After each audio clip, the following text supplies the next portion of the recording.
we do have several items on the agenda, two chapter recommendations we're going to try to work through today. So before, and I assume, let's see, David Stoner, is David on? David's on. Oh. Okay, so hopefully David will be joining us soon. Lisa, keep an eye out for him. He might show up as an attendee and move him up to participant. But before we get to that, I have seen there's been a lot of discussion about the transportation chapter and going back and forth. And I have received requests from multiple people for specific amendments. And so here's what we're going to do. So instead of going back and reopening the transportation chapter, what I want folks to do is if you have specific amendments that you want to see made, there will be one more opportunity when the final complete task force recommendation is considered. What I would ask is that people submit amendments before that final meeting, not scheduled yet, because we're still working through endorsements of each of the chapters. And then we will have a brief discussion for each amendment that's submitted prior to that final meeting, and then vote, and then that'll be it. So you get one more chance at the end for any last amendments. But I think most of these have been discussed 6 ways to Friday. So hopefully they will not require a lot of additional conversation, but that should allow us to keep at least reasonably within the schedule, which is already kind of stretched. So quick question, Walter. Sure, So Lynn. will there be an opportunity if the community is outraged enough, there will be an opportunity for them also to voice their opposition to you? Absolutely, absolutely, Again. Lynn. And thank you for mentioning that, because this is basically a very important step in the process, but we still have the public engagement meetings that'll happen. There will still be a planning commission public hearing and a board of supervisors public hearing. So that is still TBD. So hopefully, everyone will understand that that this is not written in stone, but is a huge head start in terms of the work that this task force is doing.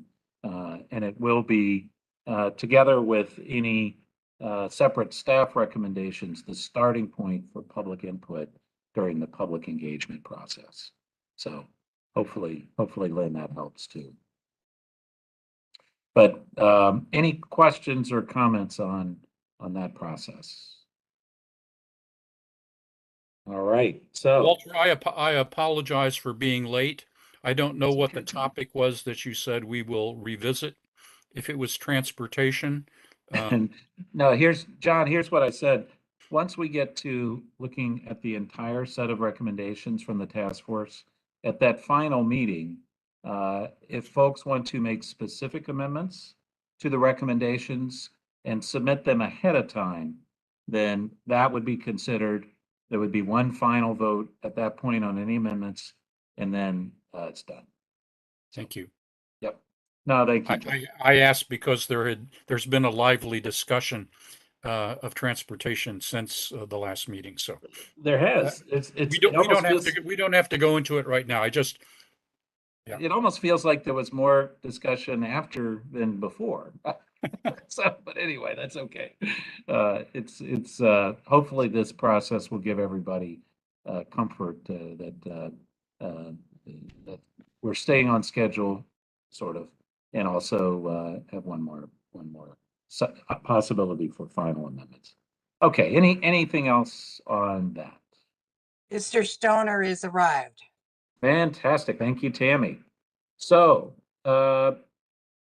David, thank you very much for being on this call as a representative of the county attorney's office and the senior county attorney for land use matters.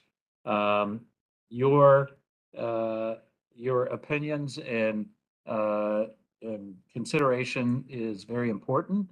I know to me and also to this task force. Just as a little bit of background, and then David, I think you're aware of this, but just to set the stage for getting some of your thoughts on these matters. The question has arisen multiple times about what language is appropriate or possible to put into a comprehensive plan.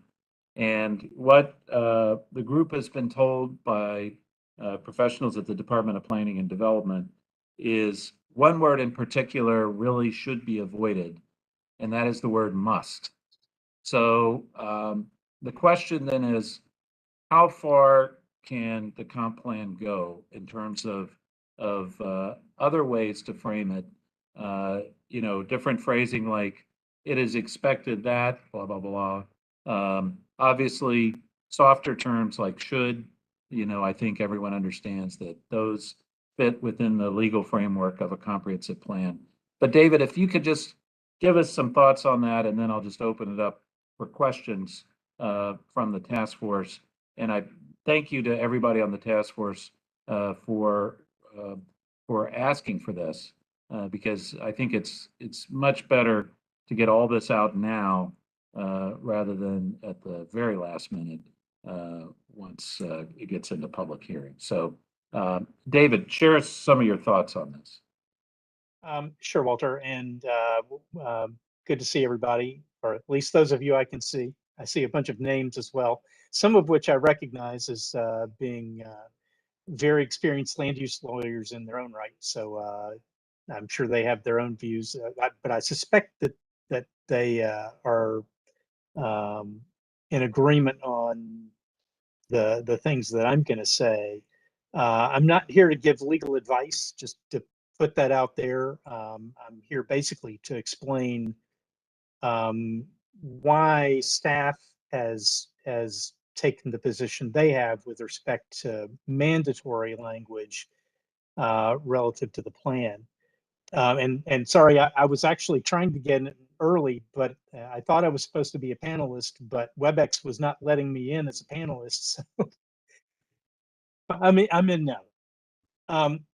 So generally speaking, and we have to speak in general terms because the comprehensive plan applies in different ways to different kinds of land uses. But generally speaking, when it comes to zoning, the Supreme Court has recognized that a comprehensive plan is a guideline for the development of a locality. And in fact, by statute, it is one of about 10 factors to be considered in zoning decisions. It's not the only factor. It might prove to be the single most important factor in a particular zoning case. And certainly in Fairfax County, where so much attention is paid to the comprehensive plan, it's a huge factor, but it's not the only one. And so the Supreme Court has also said a comprehensive plan is not an ordinance. It's not to be treated as an ordinance.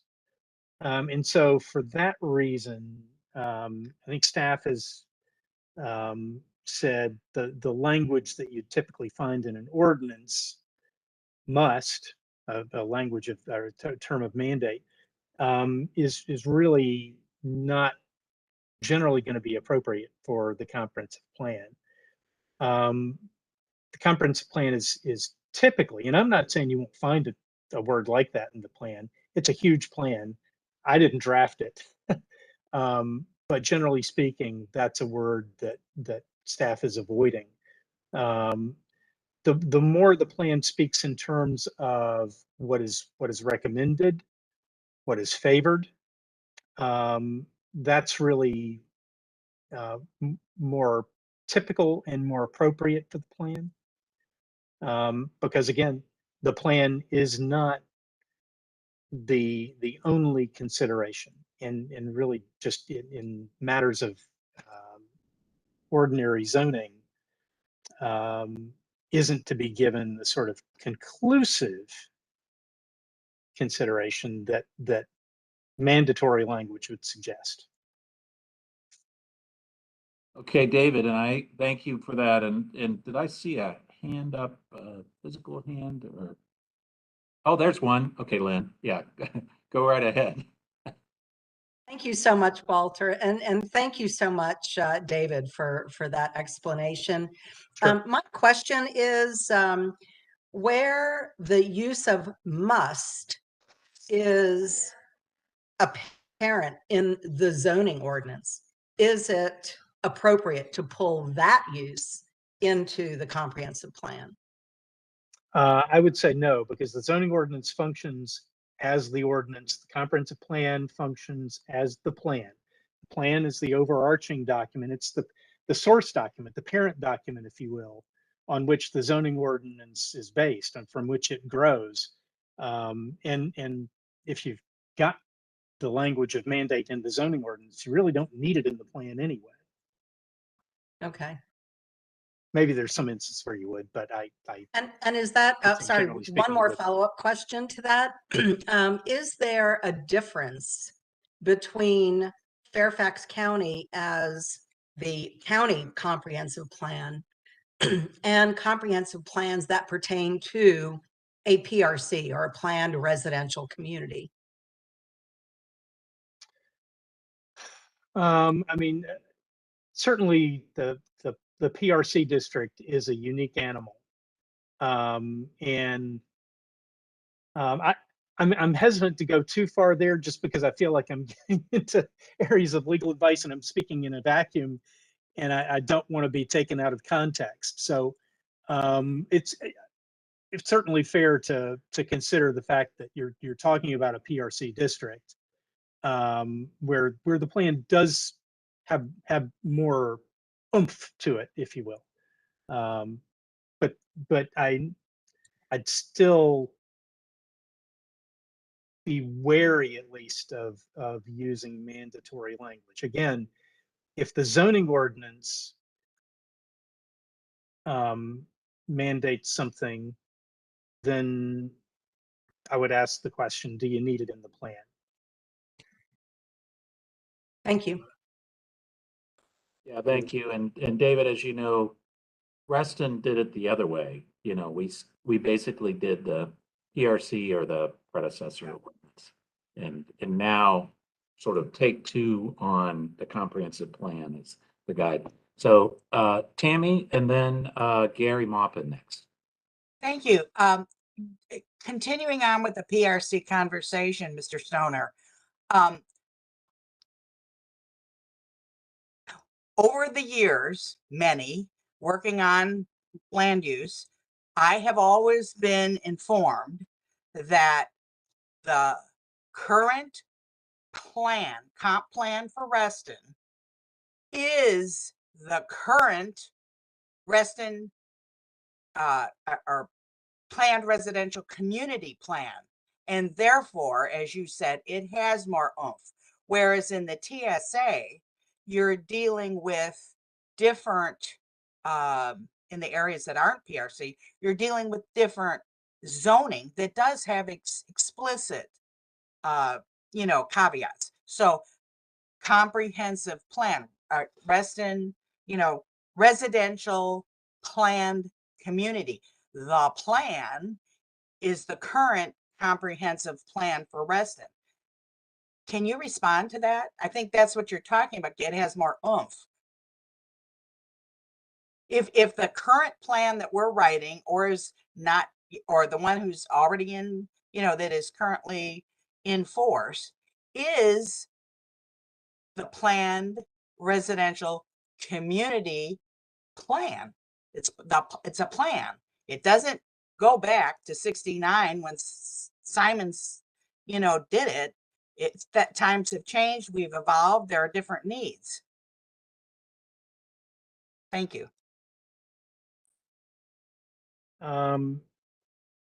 Yeah, Tammy, I'm not 100% sure I totally understand your question. I certainly Let me the try current again. plan is what's relevant.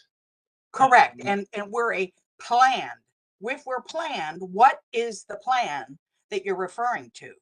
In what we've been taught all this time is that plan is the current Reston comprehensive plan. So this is a little tricky because the last time the plan was approved by the Board of Supervisors, there were two. There, phase one was the TSA, phase two was the PRC. This time we're writing one Reston comprehensive plan.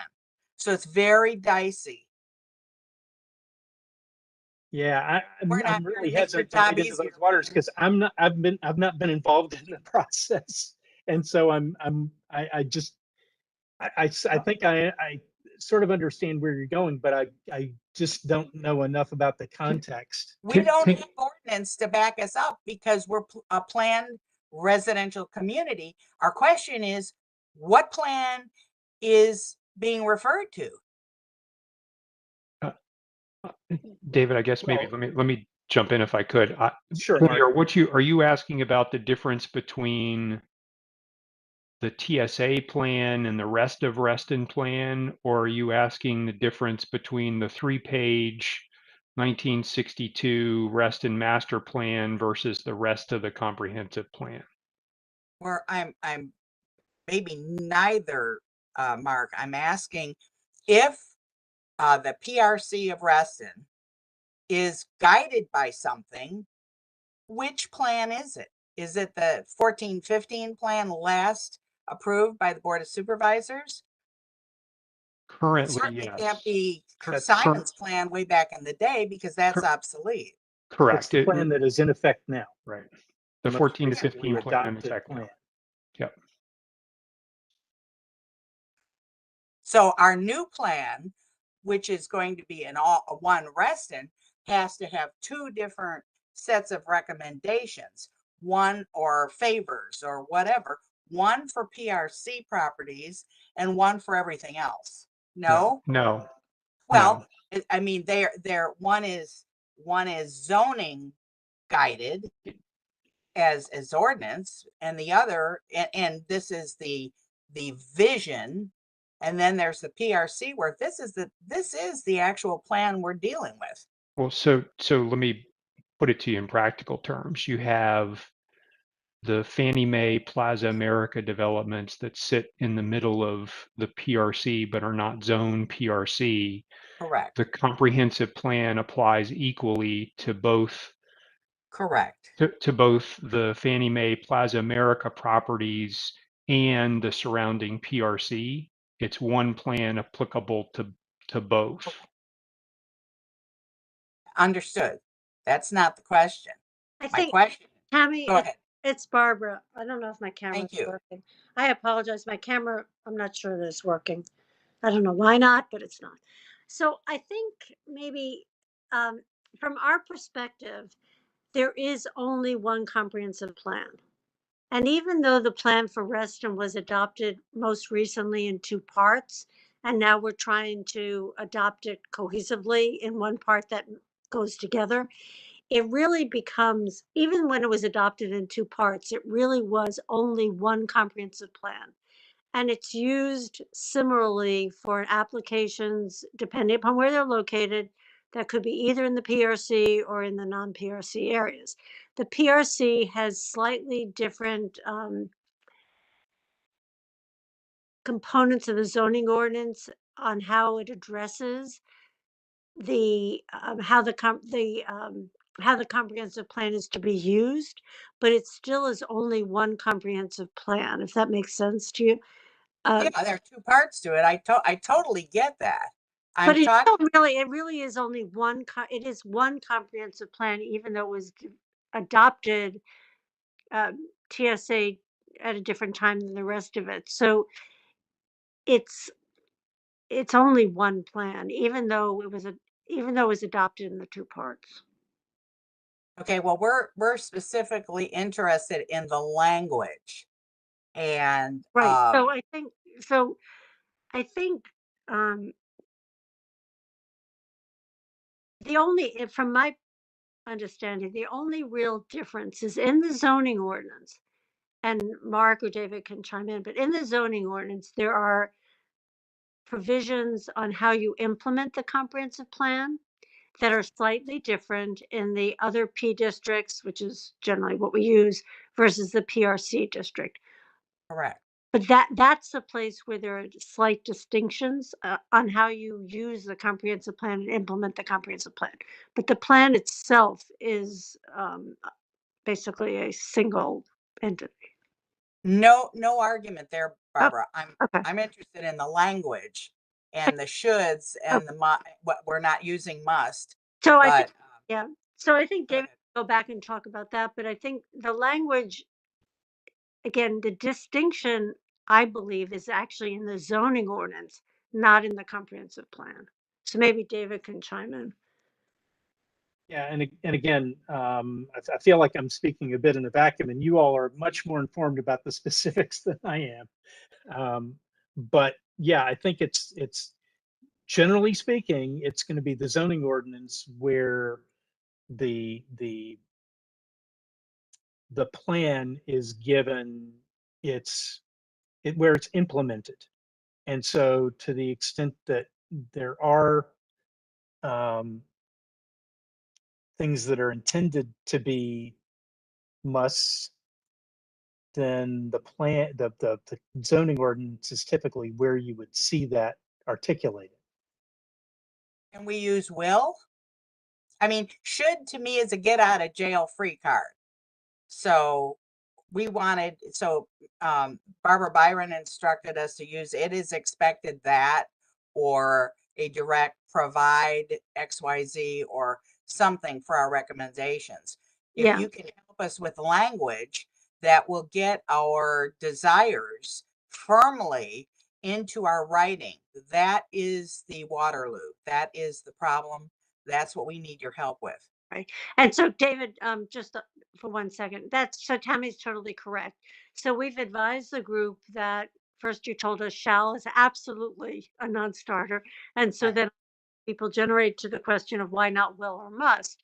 And so from talking to you in the past and in the present, we know that those are not terms you would also recommend. So we've advised the task force to think of ways to word themselves around it, create words around it that would create the expectation without using those definitive terms like will and must and shall.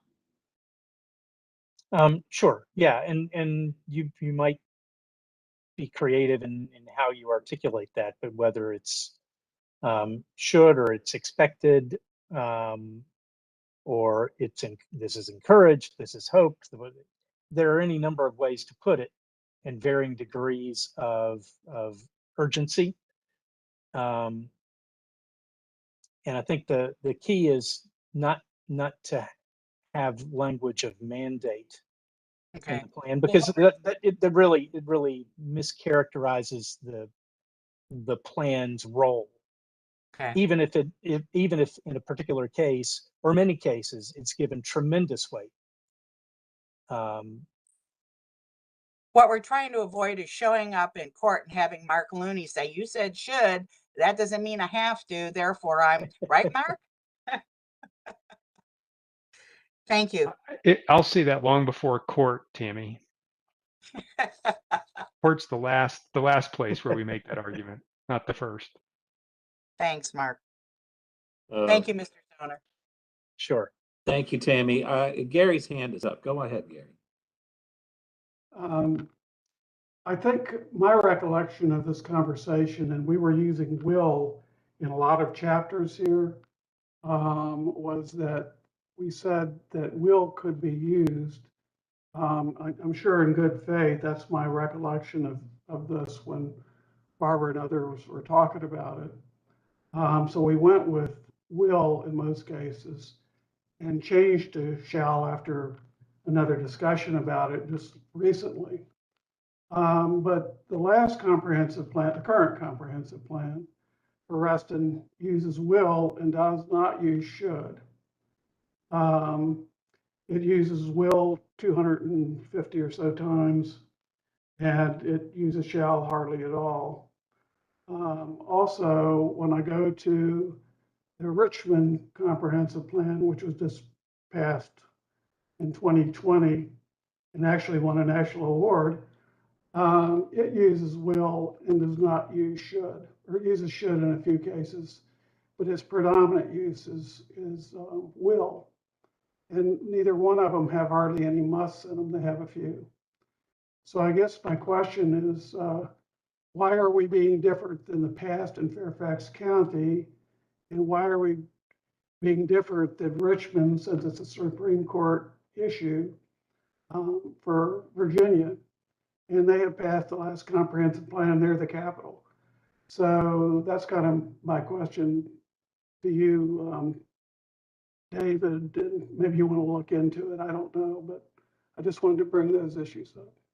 Yeah, will is certainly in legal parlance, will is considered to be a step, at least a step removed from a mandate. It's not used in lieu of must. It's used to signify where there is a process, where there's an expectation, where there's something short of a mandate. Well, I believe the task forces, and I'm on a number of these chapters, preferred the will and changed to the shall. And I think it would be better to me if we were to use will, which is what's been used in the past and there's other comprehensive plans in the state.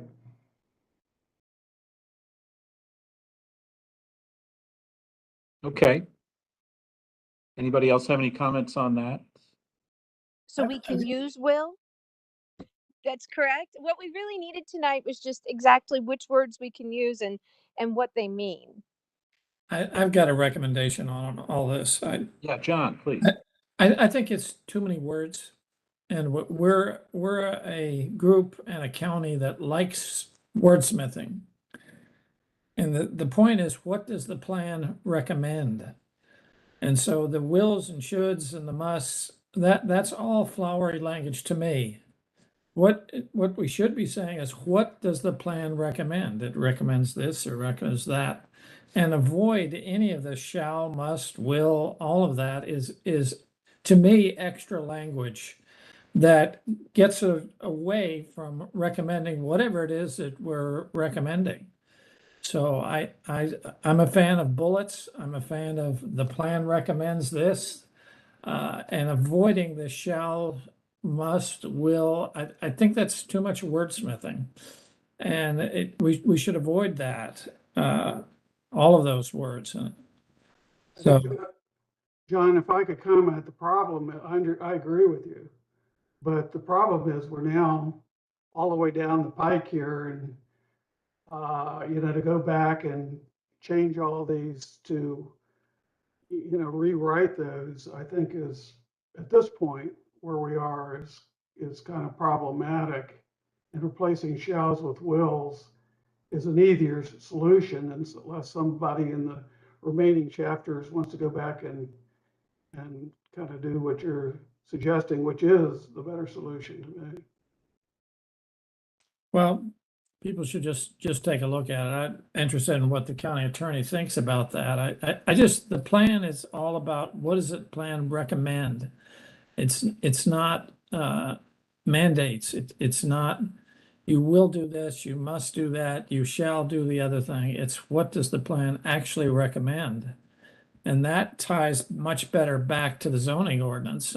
I think you use the plan in a better way if you avoid that kind of language. It just softens to me your recommendation when you use shall or will or must or any of those. You might think it's a mandate, but it's avoiding making the recommendation. And we tend as a group, and I see this in the county, and I see it as our group, I see it in myself, sort of this softer language, getting away from what does the plan recommend?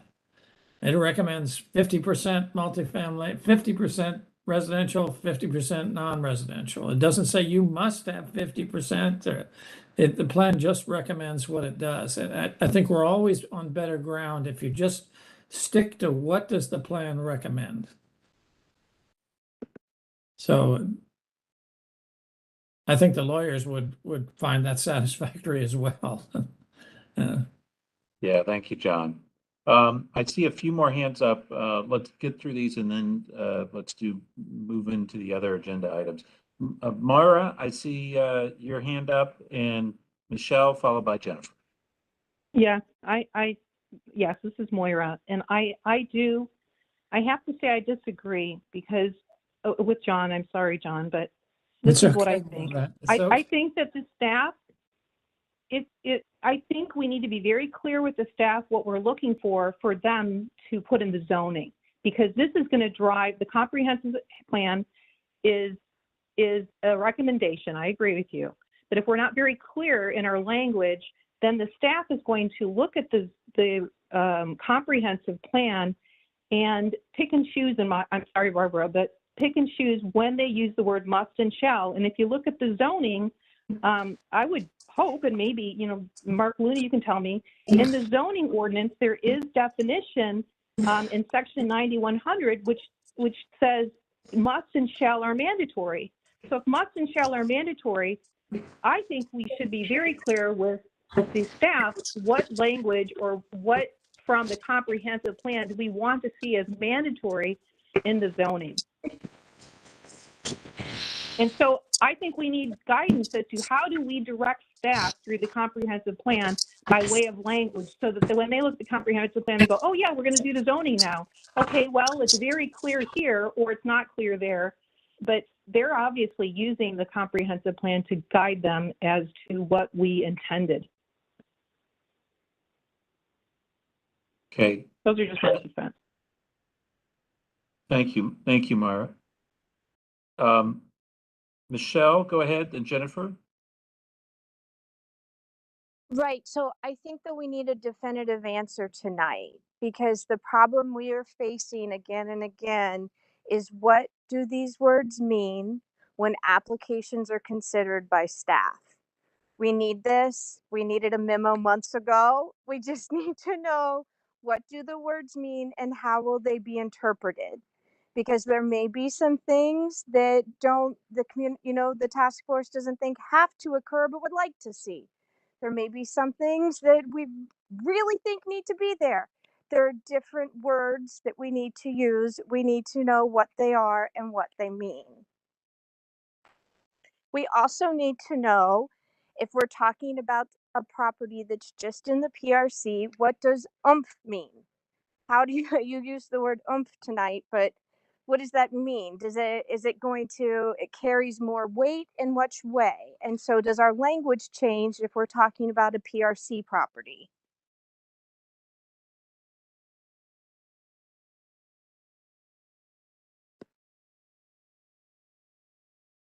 Okay, thank you, Michelle. And let me just let's deal with the second one first.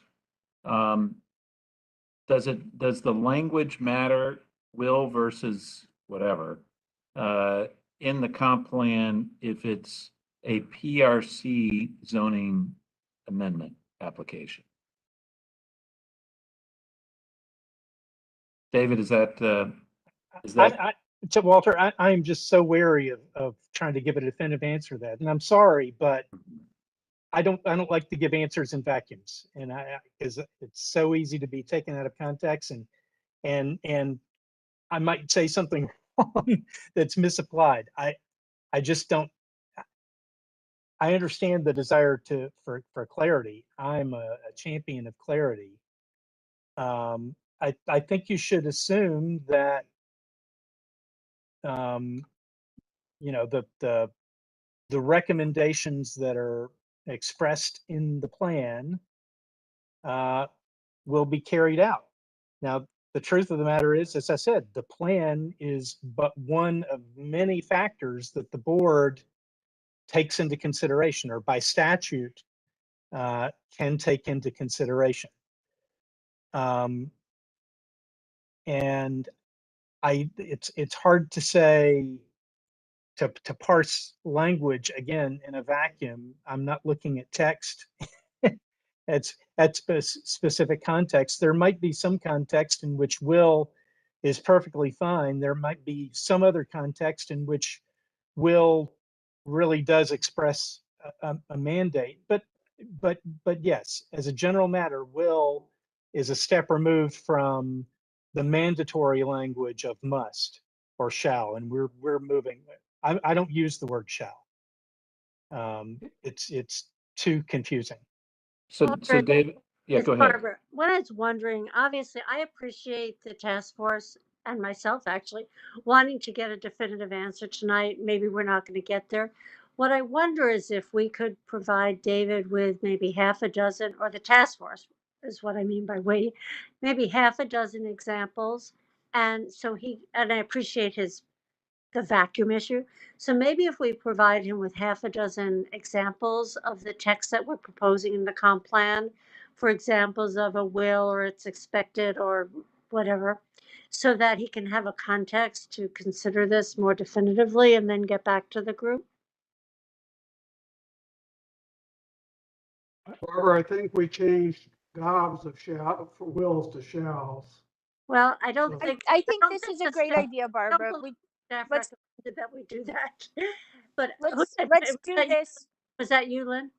This is Michelle. I think this Michelle, is hi. what we need. I'm happy to work with you on pulling some of Okay. those examples. And if Okay, we can great. also look at specific, if we can also just get a better idea of exactly what, David, your idea of the role of the comp plan in regards to PRC properties and how it's a different role than TSA non-PRC properties. Thank you. I'll tell you, I'll really defer to Barbara on that. This is Mark. Let me jump in for a second. And I guess my question is to what end are we doing all of this? Because I don't want to put words in David's mouth, but because the comprehensive plan is a guide, no matter the language that's in there, if the board in its infinite wisdom elects to ignore the comprehensive plan's recommendations and approve an application or deny an application for that matter that doesn't meet the letter of the comprehensive plan, and they otherwise have a reasonable reason for doing so, the board wins, meaning the board's decision is likely to be upheld because of the fact that the comprehensive plan is a guide and not an ordinance. So I don't know to what end. I mean, ultimately, what this boils down, and I've made this point before, this boils down to the fact that every rezoning is a negotiation, and you're putting your trust and faith in the Board of Supervisors to make the best informed decision. That's how republics work. And so I don't know what it is that we think we're trying to achieve in parsing this language, to John Carter's point, in parsing this language, when at the end of the day, the decision rests with the 10 members of the Board of Supervisors to do what they think is in the best interests of the county, regardless of what the plan text says. And there are plenty of circumstances where zoning applications have been approved and zoning applications have been denied that did or did not fully comply with all of the provisions of the comprehensive plan. Some that complied that got denied, some that didn't comply that got approved. And it's the nature of the beast. And so I don't know why we're thinking that it's going to come out otherwise if we put this language in the plan. In all fairness, I think that I was next, guys. yeah. And I'm sorry, Lynn, you can go after me, No, but I was just going to say that the comprehensive plan determines the community goals and aspirations. But go ahead, Jennifer. I know we're on the same wavelength. yeah. So, Looney, your points about whether the county, a board of supervisors approves something or not, the only language that is different in the PRC zoning ordinance is that a development plan can only be permitted in accordance with comprehensive plan. That language is very distinct and very different within the PRC ordinance. And so when we are writing recommendations or writing what we are expecting or guiding the county staff to do, it is our job as a task force, it is our job as a county to be more prescriptive for those PRC because the zoning ordinance requires us to. And so that is why we're looking for the clarifying language. I get that. I guess conformance is in the eye of the beholder. That's the point I'm making. Is you know, it's all in the eye of the beholder. And whoever is sitting on the board of supervisors at any one time is the beholder. Not in the And they, PRC, Mark. I mean, you know, there's a difference between the PRC and the TSA property zoning that's done. I know that you know this, and it is more prescriptive. And so what we need is the guidance to say, how does this task force become more prescriptive versus a recommendation? There are two differences. That's the advice that we need. So I agree with Maura's point, and I agree with Michelle's and Barbara Byron's point. We can give examples, and then maybe someone can demonstrate for us. Here's how you're more prescriptive in this example, and here's how you can be less prescriptive in this example. And we can use those items to then inform what we put throughout the plan. But we have been arguing over this topic for a few years, and it comes up in every staff meeting I've been in, and it's a frustration point for all parties that have been working on this. So we do need more guidance than what we've received so far. Yeah, Thank you. I thank you, Jennifer. I think Barbara's suggestion is a good one. If she and Michelle could work on that with some examples and maybe have David take a look at that.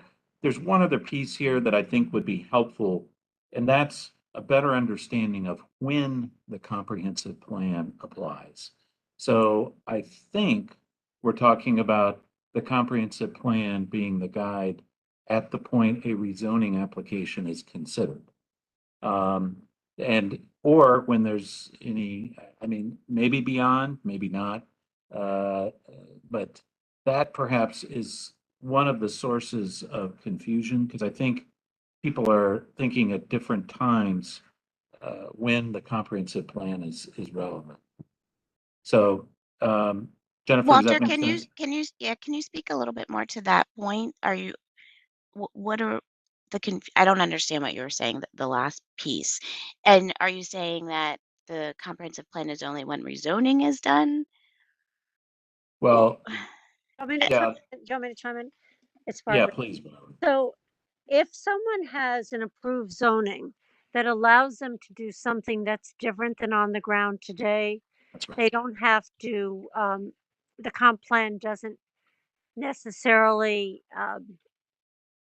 come into effect, except this is one of the big differences with your PRC. So because you have a PRC plan and because of the language in the zoning ordinance, the PRC plan also takes into account the comprehensive plan. So that's one place that you are very different than any place else in the county. So if you have a previously approved PRC plan or something like that, and you want to change something, you're in conformance with all of your approvals, then you do not, the comp plan doesn't come into effect. But if you're changing or rezoning, or if you have to do a new PRC plan or an amendment to a PRC plan that's significantly different, that's when you will kick in the need to look back and see what the comp plan says. And Yeah, also, thank you for clarifying, Barbara. That's how I understood it too. I okay. just wasn't sure if that was the point Walter was No, trying to make. And there's Yeah, also another nuance. I'm getting very technical here, but there are places where you also might have special exceptions. And this one of the standards for a special exception, it's not conformance with the comp plan, it's harmony, it's a little looser, but it does kick in a review of what the comp plan says.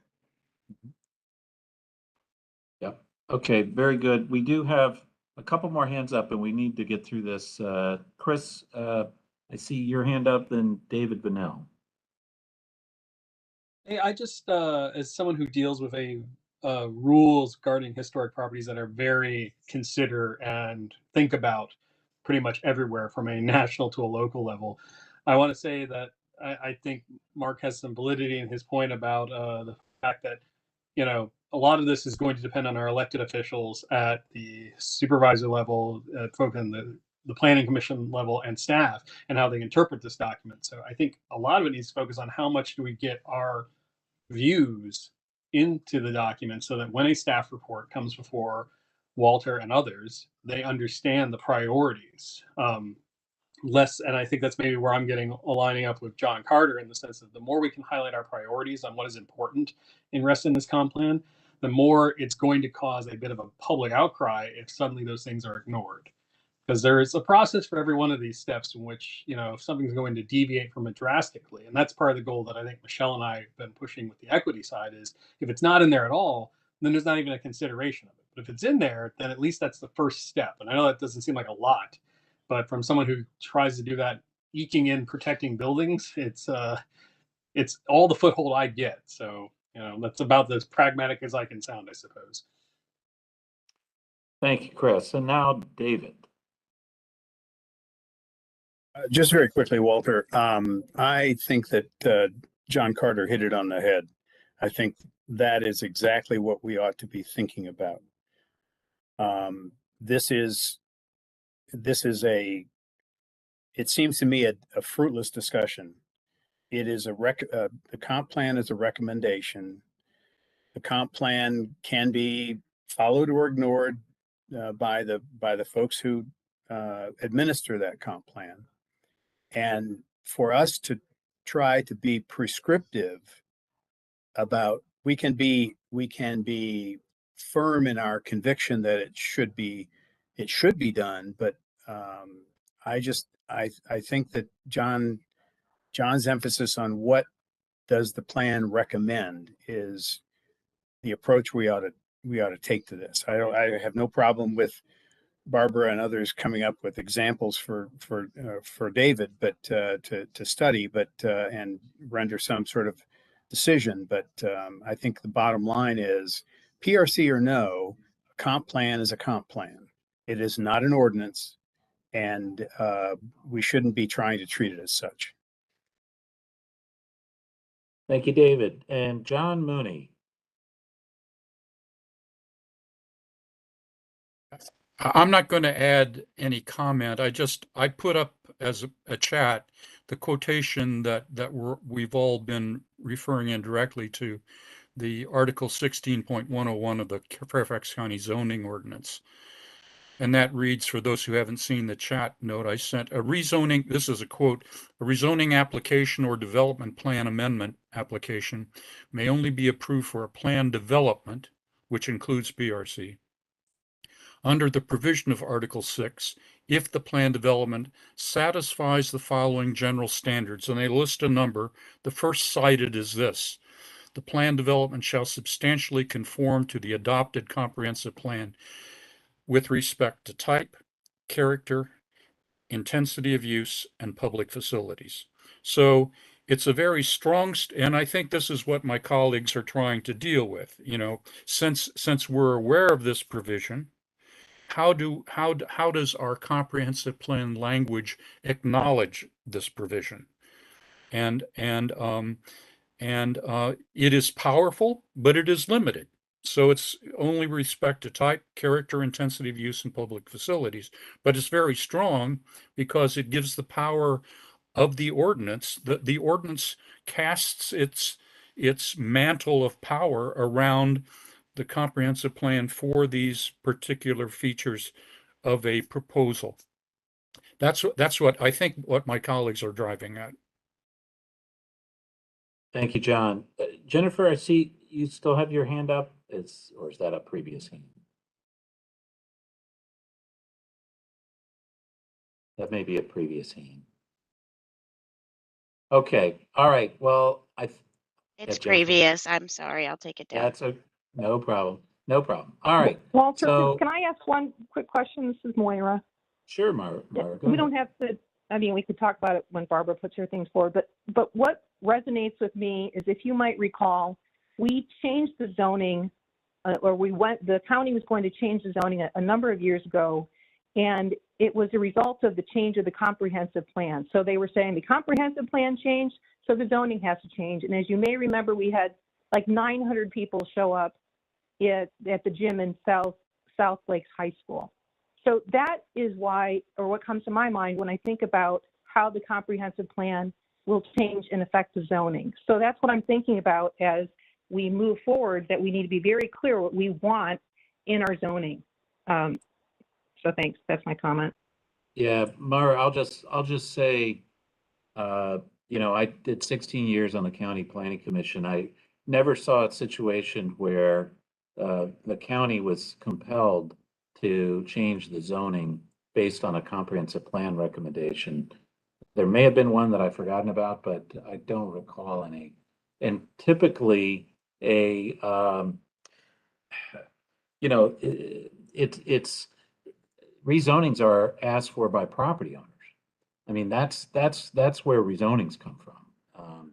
I mean, every blue moon, you know, the county will come in and rezone something, but it's almost always at the request of the landowner.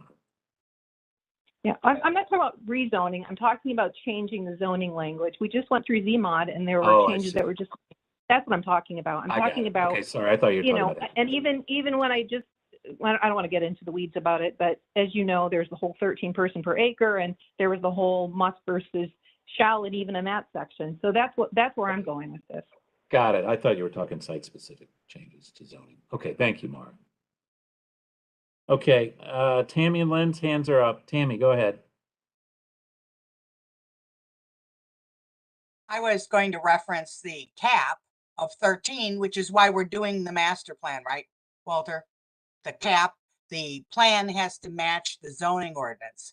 So that was the impetus for this group working 2.5 years to get a new plan to match the ordinance. Bingo. That's the whole. Oh, that's well, Tammy, that's exactly. not why I did my board matter, to get this plan reviewed. No, I understand, but when your predecessor left, Yeah, that right. was the hanging chad, and you inherited it. I don't say you asked for it. You just got lucky. Thank you, Tammy. Yeah, Lynn, I see you have your hand up too. Just one last point. I noticed that we had a chat that is relevant, this discussion, and there is a specific example in the golf courses, and that is, and we do have precedent where the owner of the South Course thought that they had a by right ability to develop that golf course, and they cannot be redeveloped without an amendment to the Reston Comprehensive Plan. So this is why this is so important to the citizens that are serving on the task force. Just an example. Thank you. Yeah, thank you, Lynn. Yeah, that was before my time, but I know that was litigated. And so very good. So I think Barbara is going to work with Michelle and find some examples, run them by David, get some feedback on, you know, some specific language examples. Any last things on this before we move on? I have one, Walter. I hesitate to bring it up because it's a little different. There's a lot of discussion about what does the plan mean when it talks about the PRC area versus the TSA area, which is PDC, some of it. And I don't think there's any difference between the PDC and the PRC. I hesitate to bring that up because I know that disappoints people to perhaps hear that, but I would be interested in Barbara or the county attorney's notion of that. Since they're both planned development zones, the plan means a lot in both, whether it's the PDC or the PRC area. So I would be interested in, and I don't bring that up to irritate people because I know that's a source of interest in that. So I'd be interested in the answer. My view is that they're different zones, but the comp plan has as much weight in either one, and one isn't more important or less important than the other. So that would be my perspective, but I'd be interested in Barbara's perspective on that. I would, it's Barbara, I would agree with you, John. Yeah. Yeah, that would be helpful if anyone else has any Yeah. information they want to circulate regarding that point. I think that would be helpful because that is a core question, John. You're right. Based on how people see the different zones and also see Yes. the comp plan. I mean, the real point is you should be careful on what you write in either area. Yeah, no, it's a good point. Any other thoughts on that or anything else before we move on? I don't understand it, I guess, John. Like, I think all of Reston is important, but why are you saying the PDC and the PRC are the same or hold the same weight? That's what the piece I don't understand. Yes, the comp plan has equal weight in both.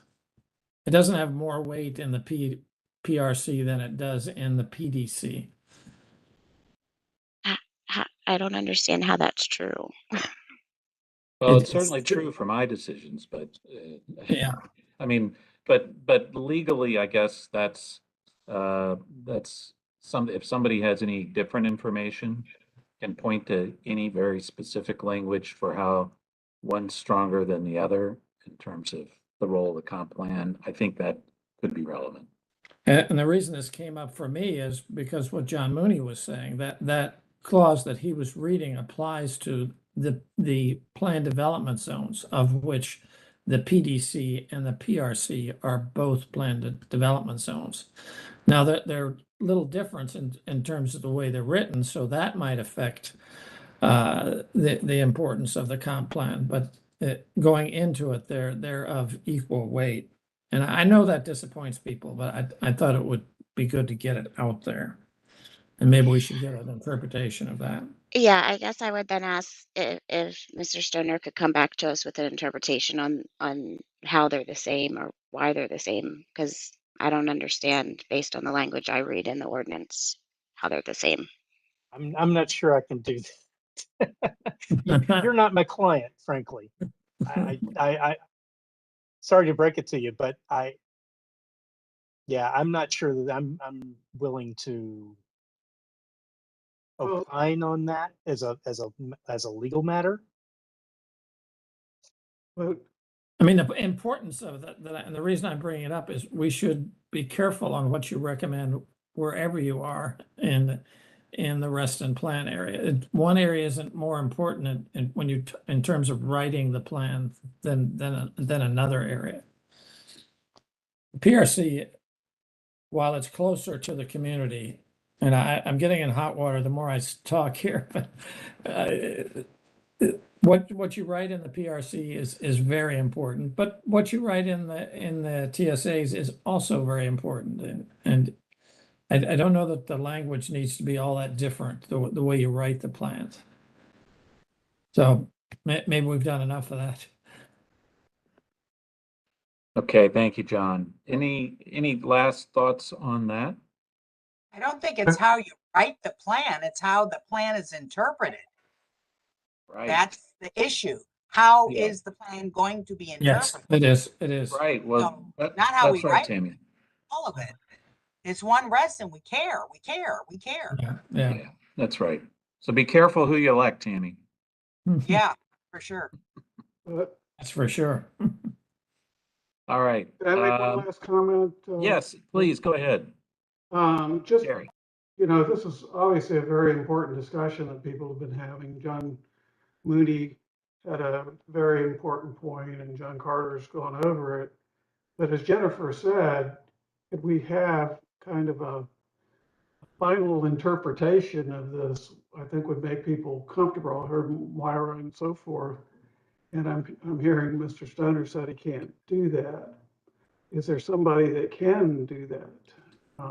I'm more than happy to talk with Barbara about particular, how certain terms might be Differences. interpreted in a particular context, and let her communicate to you as staff.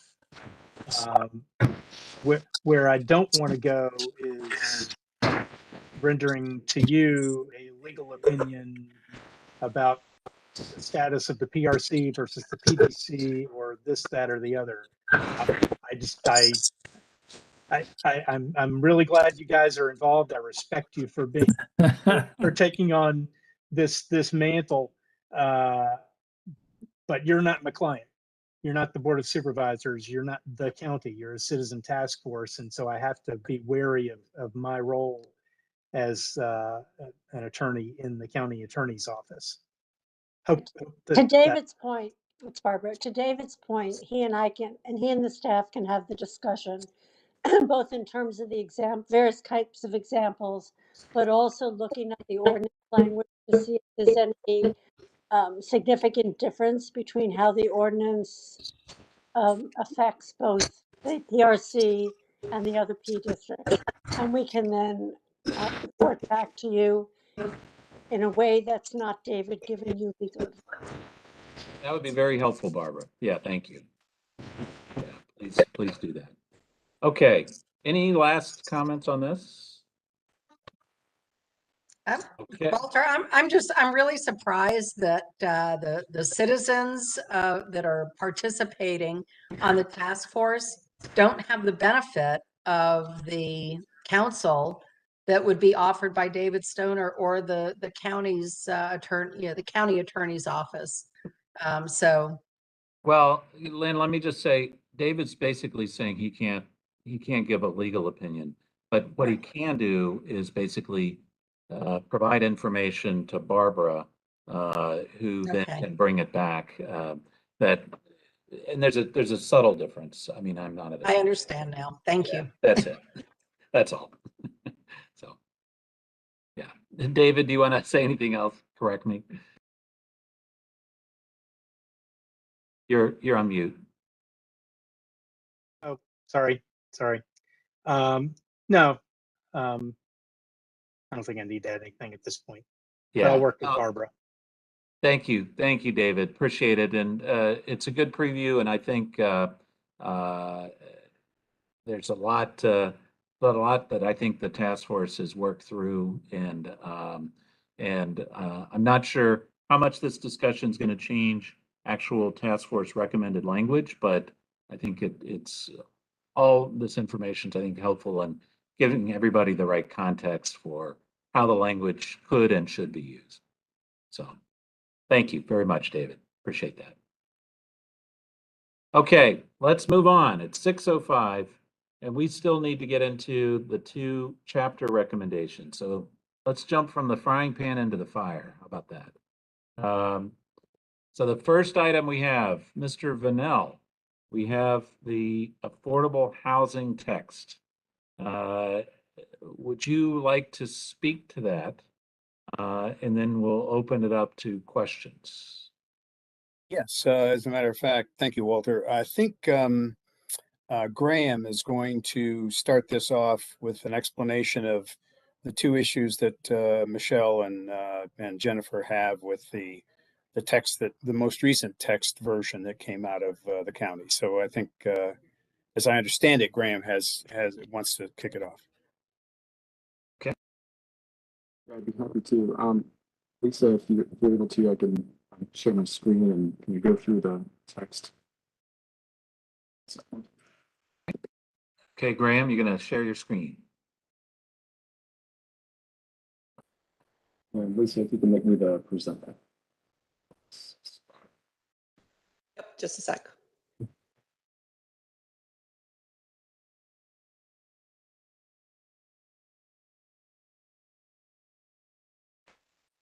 And Graham, thank you for staying late today.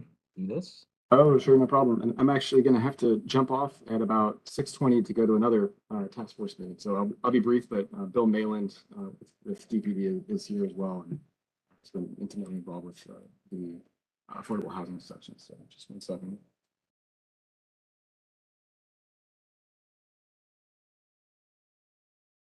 All right, so can everybody see my screen?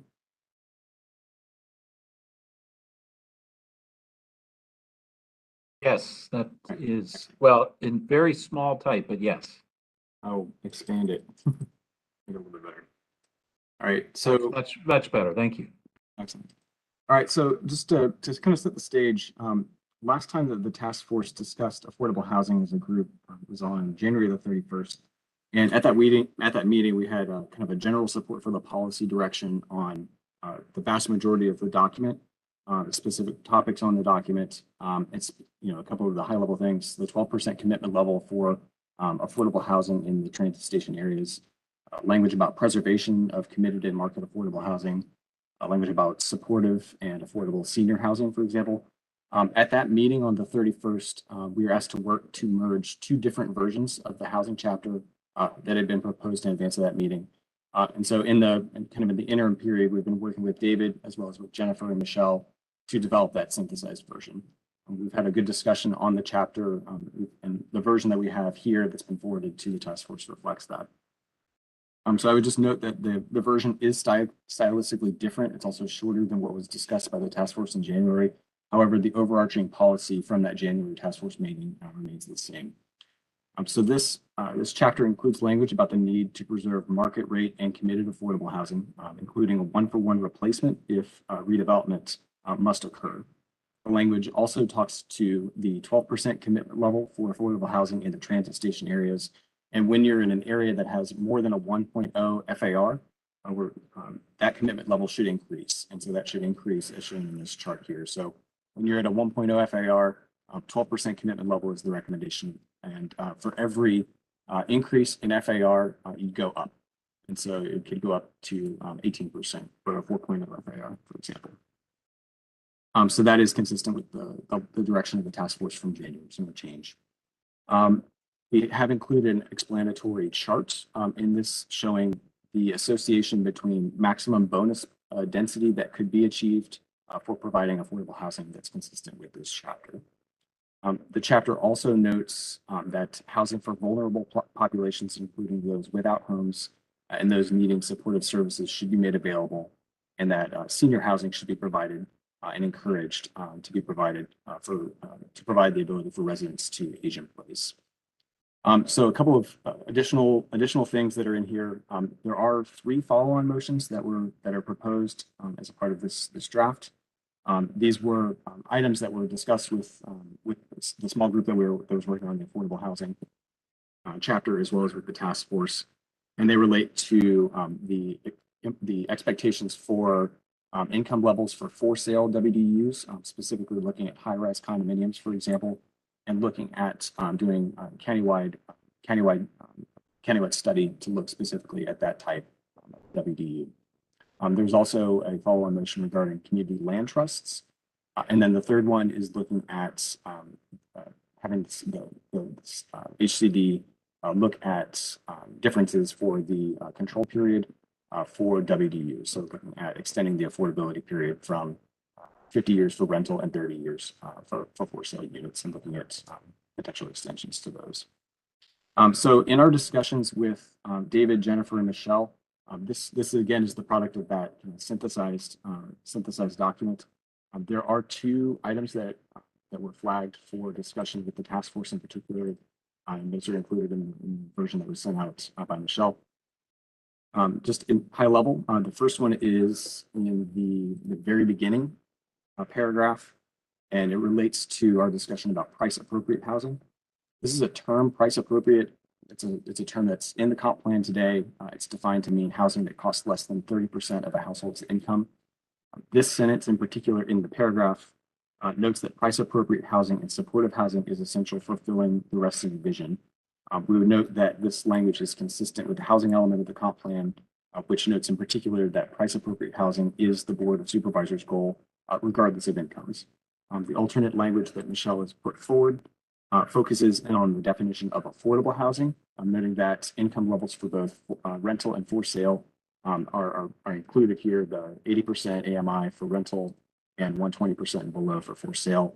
And so focusing on price appropriate housing for those specific income tiers consistent with our affordable housing definition. So that's that's the main gist of it. Is it price appropriate housing should be the focus regardless of income, or should it just be looking at price appropriate affordable housing? So that's one thing for the task force to consider. Similar type of discussion regarding the other comment, which is regarding preservation. This bullet notes that preservation should be targeted at units for residents that earn 80% of AMI and below for committed units, and also looking specifically with a specific focus on 60% AMI for both committed and market affordable. That is consistent with the Affordable Housing Preservation Task Force's recommendations that were developed last spring.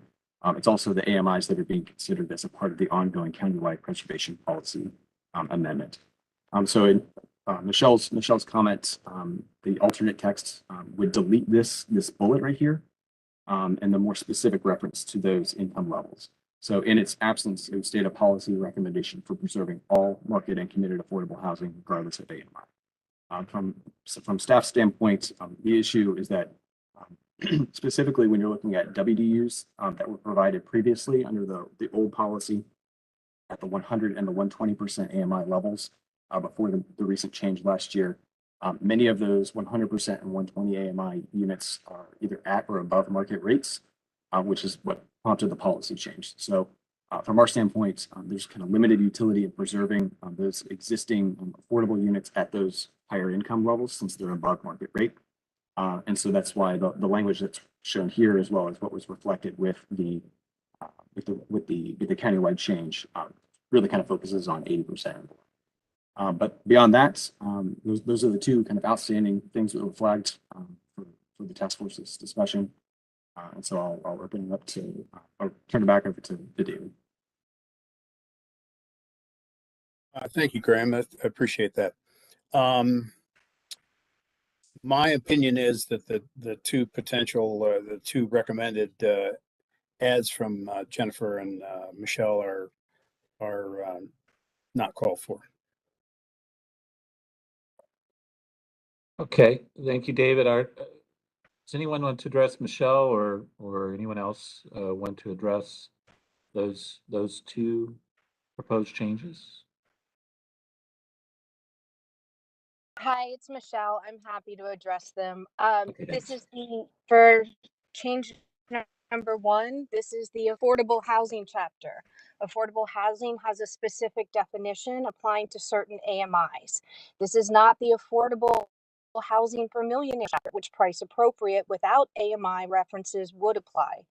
We want to ensure that when we're talking about Reston's affordable housing goals, we have specific goals in mind, and creating housing for millionaires that meet those goals. So when we're talking about 2-over-2 stacked townhouses selling for $700,000 each, that is not contributing to our affordable housing goals. So I think that this is very important, and we want to be very clear at the beginning that this is again, it's really simple, affordable housing chapter. So that's number 1. I don't know if anyone has any questions. Yeah, let's deal with these one at a time. Graham or David, and then I'll see if anyone has any other comments. Do you have any comments on that?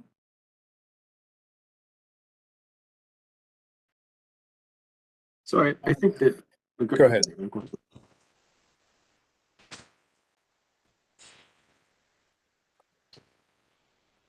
I would just note from staff standpoint, I mean, we have language in the countywide policy plan for the housing element that notes the board's goal of price appropriate housing. It doesn't have in that board goal specific AMIs, but we do have language elsewhere in the policy plan that really does speak to affordable price appropriate housing. So this is the task force's document, and I think it's something that we can work on and kind of either way. David, do you have any thoughts? Yeah, just one. When I started writing this thing, the last thing I was thinking about was affordable housing for millionaires. That's a specious argument.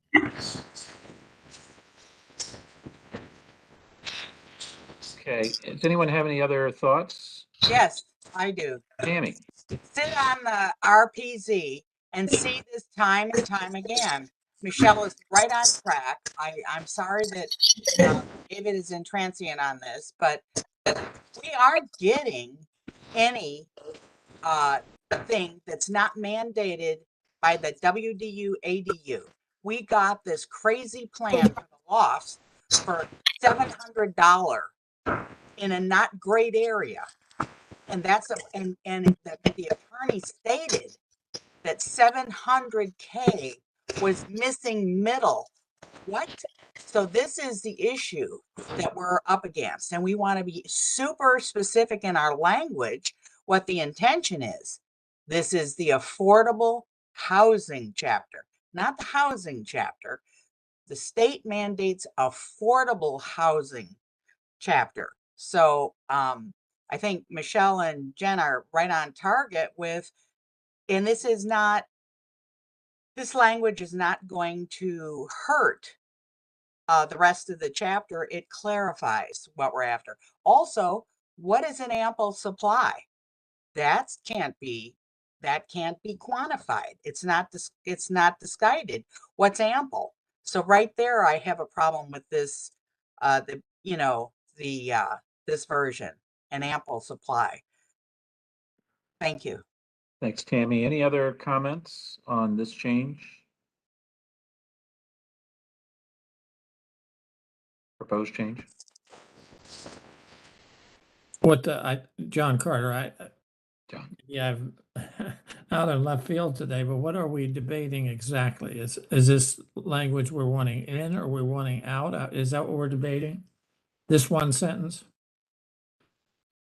Yeah, I think the question is, should the language that's currently in the paragraph stay, or should it be replaced by the alternate language suggested by Michelle in the box? Supervisor Alcorn. Yes, who is that? Good evening, Supervisor Alcorn. Oh, it's Tom. It's Tom. Wow, I didn't. Welcome, Tom. Good evening, and good evening, members of the task force. If I may, with respect to the sentence that we have in question here, I would just want to underline that in the countywide comprehensive plan, there are specific definitions of affordable and workforce housing. And I would just also note from the standpoint of the practitioner here, the implementer of this language, is that I think it provides the necessary flexibility for the board to continue to respond over time. Number one, I think the board has adopted very specific goals about housing production, and from my seat in the theater as an implementer of housing policy, I think this language is sufficient. Thanks. Which are you referring to, Tom? The alternative or the existing? The existing, the existing that's highlighted here.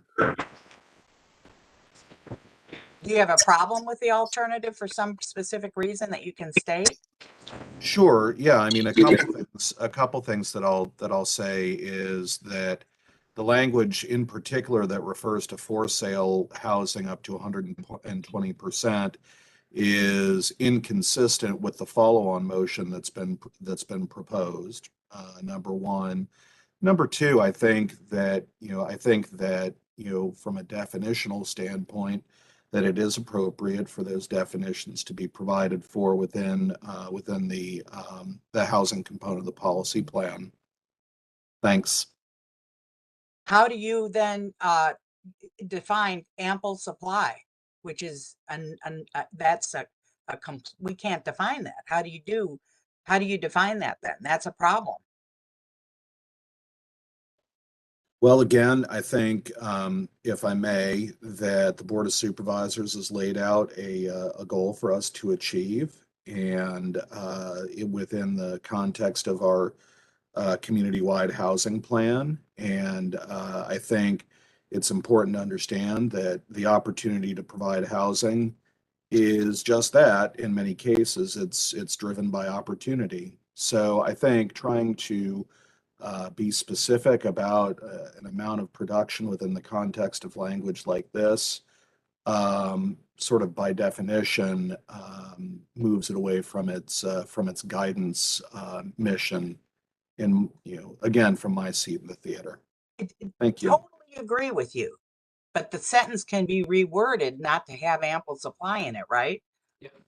Tammy, what if, and forgive me for weighing in on the details, I'm not supposed to do this, but what if an ample supply of was removed and it just said price appropriate and permanent supportive housing that provides blah, blah, blah, blah, is essential for fulfilling the vision of Reston? It still doesn't Why? solve Right. millionaires' housing problem. Exactly. Price appropriate for someone who makes $1 million and accounts for 30% of their income is not affordable housing. Okay, Theo. Yeah, didn't we hear earlier from staff that price appropriate's a term of art, or did we not? It relates to the 30% of income that a family makes. That's what it refers to in the policy plan. And that's why we're using an example that gives you kind of a visualization. That 30% could cover a family that's making $2 million. Is that the type of affordable housing we're looking for in Reston? No. Okay, so does anyone have any additional comments on this? And then we'll just vote. I would also like to comment that the reason why it has 120% for sale is because we have been informed that we are not able to change that, and that can only be done through a study, even though for some reason Tyson's was able to change that. So the definition of affordable housing as it applies right now is this definition. We took the language directly from I think it was the housing element of the comprehensive plan. So this is affordable housing. We're not creating something new.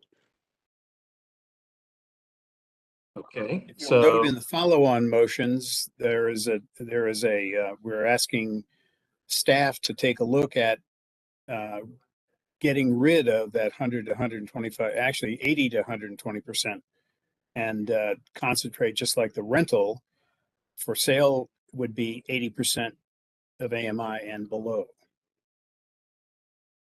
yeah, and for Tyson's, that changed after I chaired an effort to review that, but that was a few years ago. So let's, any other comments before we vote? I see, Tammy, did you have your hand up? No. Okay, Lynn, have your hand up? No, should I have lowered it? Oh, that's a previous hand. Sorry, Walter. Oh, that's okay. I see John Mooney. John?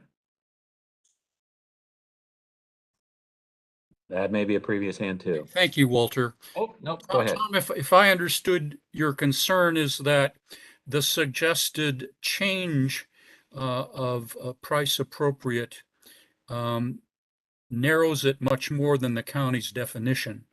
If that's true, and if you want to keep the sentence as is, could an additional sentence be included? Namely, special attention should be paid to affordability for households with incomes at 80% AMI. In other words, it seems like there are, if I'm understanding your discomfort, Tom, and David Vanel's discomfort, it's that the suggested change narrows the county's definition more than the county's comfortable with. But could we add another sentence giving the focus to incomes, households with incomes at 80% AMI?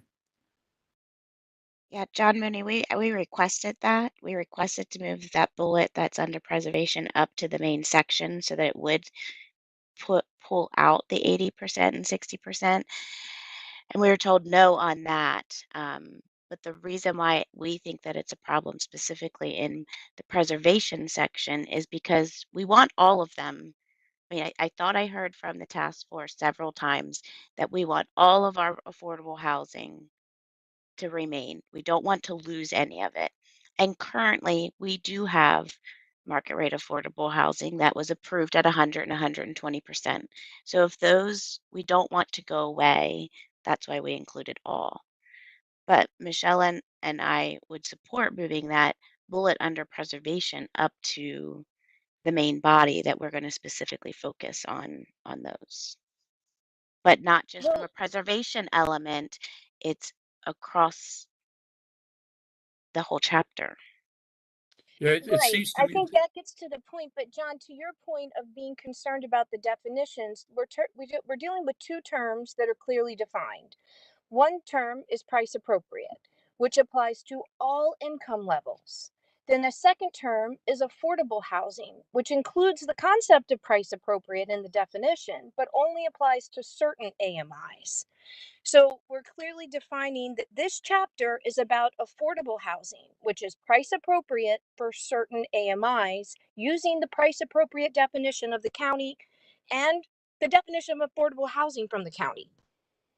and the county's definition of affordable housing, is it AMI level neutral or is it AMI level specific?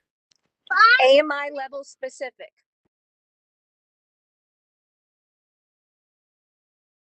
Is that a correct? Is that your also your understanding, Tom Fleetwood and David Vanell? Supervisor Alcorn, if I may. Please, Tom. The bottom line is that yes, it is AMI specific, which is why I think the language that's as it's written works absolutely fine, because it's provided for within the appropriate places in the countywide comprehensive plan. So if it is AMI level specific, is it 80% or is it 120 or what is it? It's 80%, and I think it's also important to understand that that clearly the county is, particularly with the anticipated follow-on motion from this work, the county is going to be moving away from 120 to a focus on incomes for the for sales significantly lower. If I could add, some time ago, my understanding from staff was that in the past period of time, there have been exactly 0 applications to the affordable housing for purchase of 120 or 100%.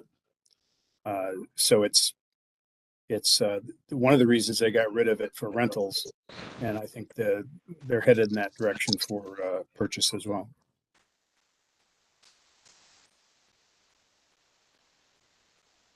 Just We respond can't to change that right now. We were told we cannot change the WDU policy and we have to follow the county's current policy.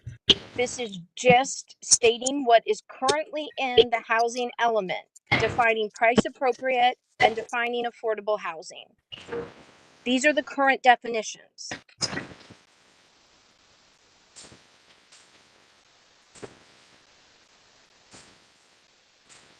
All right. Paragraph, the statement that exists in that first paragraph that you're wanting to replace handles that issue without any further addition. It doesn't, though, David. This is the problem. What it does is it sets up that any price appropriate housing contributes to our affordable housing goals. As we've explained, price appropriate could be price appropriate for millionaires, and that does not contribute to our affordable housing goals. We just want to be very clear in the first paragraph what we are talking about. So the this is first Bill, paragraph. real quick, John.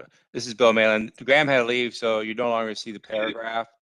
If Lisa can make me a presenter, I can put the document back up on the screen for the group so they can see what's being thank you, Bill. discussed.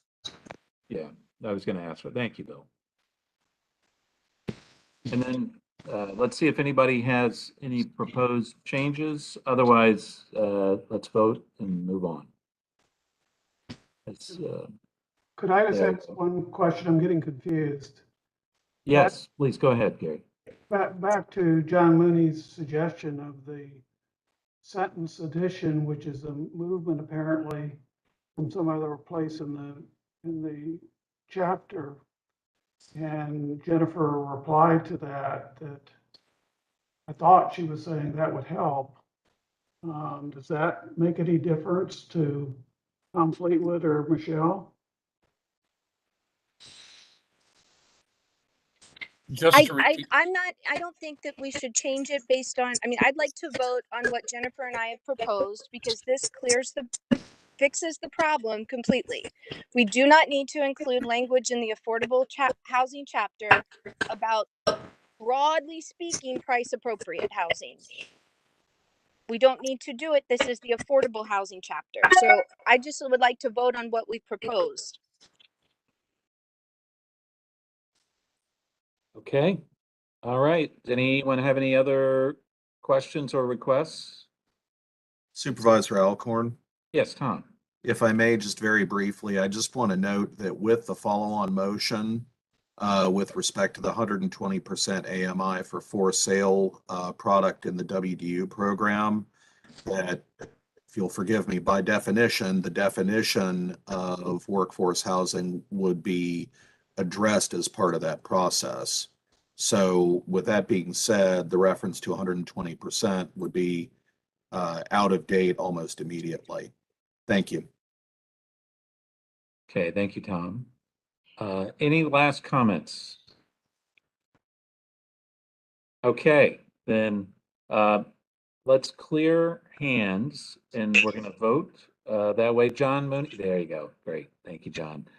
Okay, so let's vote this way. I'm going to ask who wants to stay with the language that's currently in the paragraph. And then I'm going to ask who wants to use the alternative language. Okay, so that'll be your choices. Choice will be 1, what's in the paragraph now, the existing language. 2 is the alternate language in the comment box. Okay? All right, so let's vote. The first vote is on who wants to keep the language currently in the paragraph that reads an ample supply of price appropriate and permanent supportive housing, etc. Please put your hands up electronically, and please do so in 5, 4, 3, 2, 1.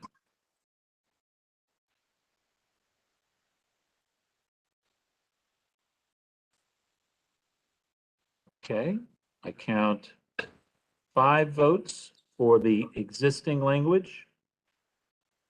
Okay, now voting, everybody put your hands down electronically. Thank you.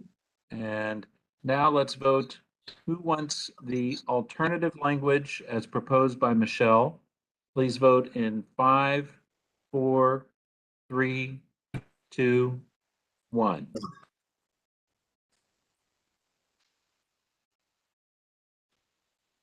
And 8 votes for the alternative.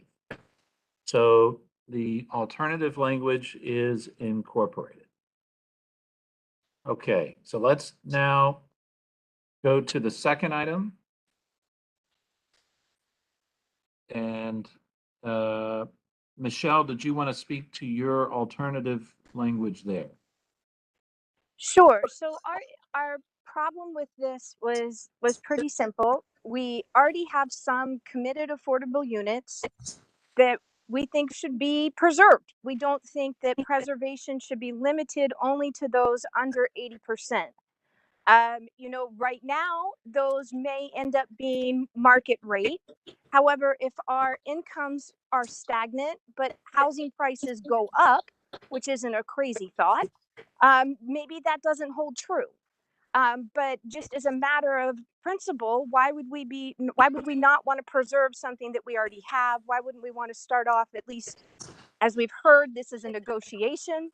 Why wouldn't we want to start off at a stronger point that we're trying to preserve all affordable housing?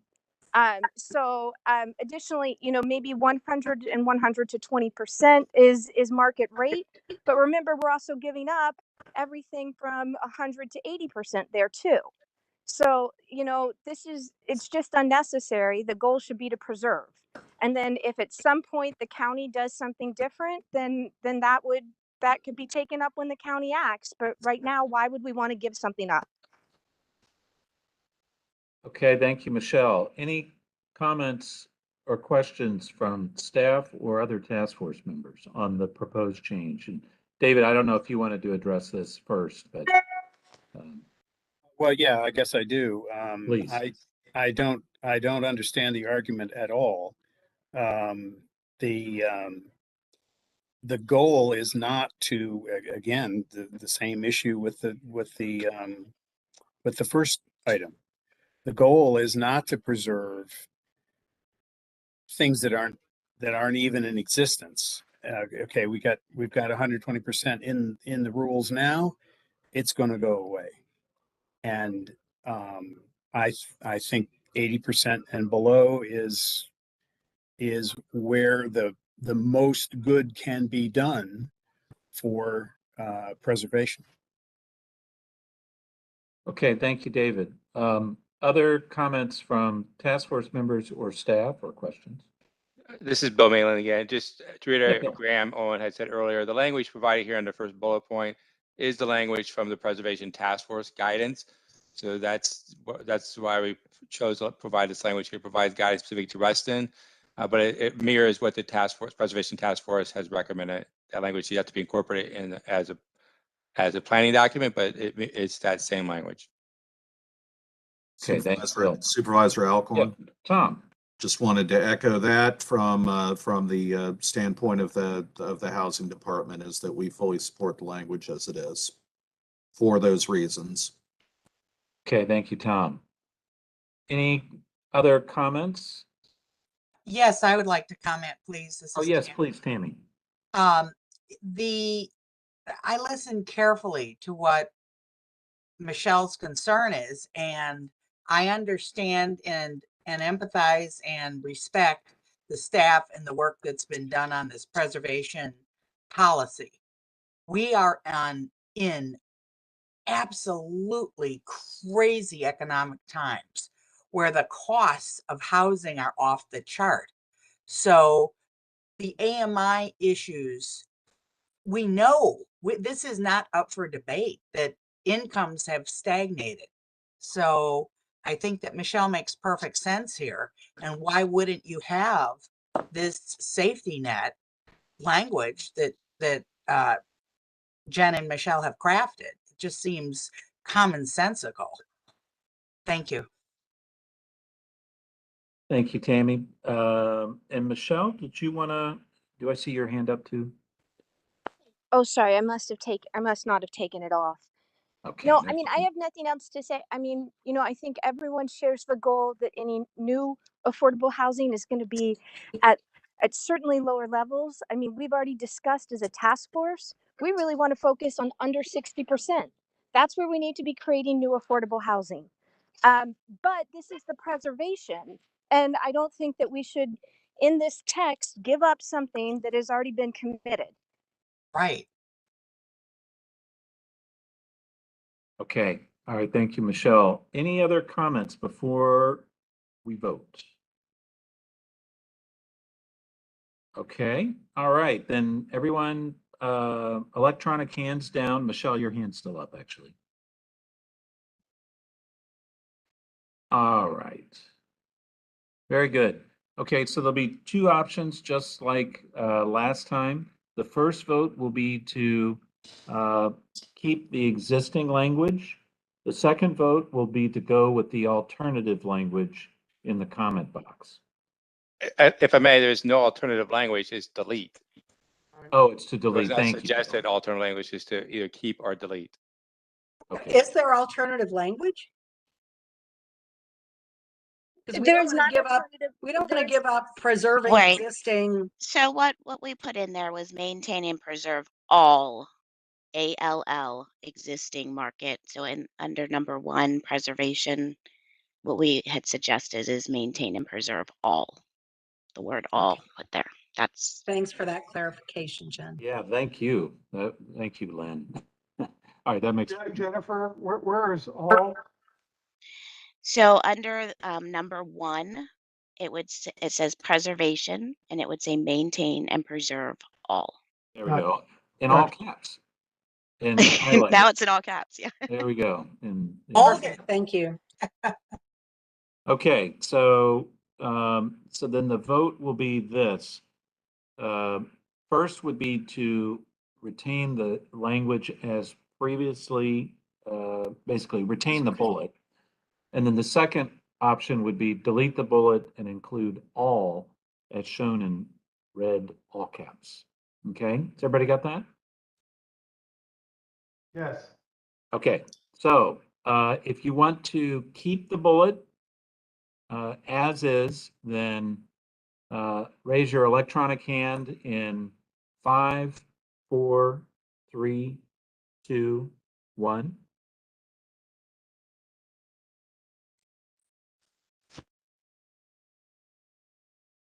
Okay, so 6 votes in favor of the existing language. Okay, go ahead and put your hands down. Okay, they're down. Okay, now if you want to delete the bullet and insert the word all as shown on the screen there, please vote and raise your hand in 5, 4, 3, 2, 1.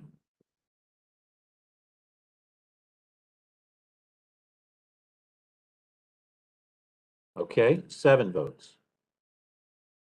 So the alternative approach carries deleting the bullet and inserting the word all before before that word. Okay. All right, thank you, everybody. Are there any other proposed changes to this housing chapter? Charles Colby put one on the listserv, Oh, Hello, and Charles.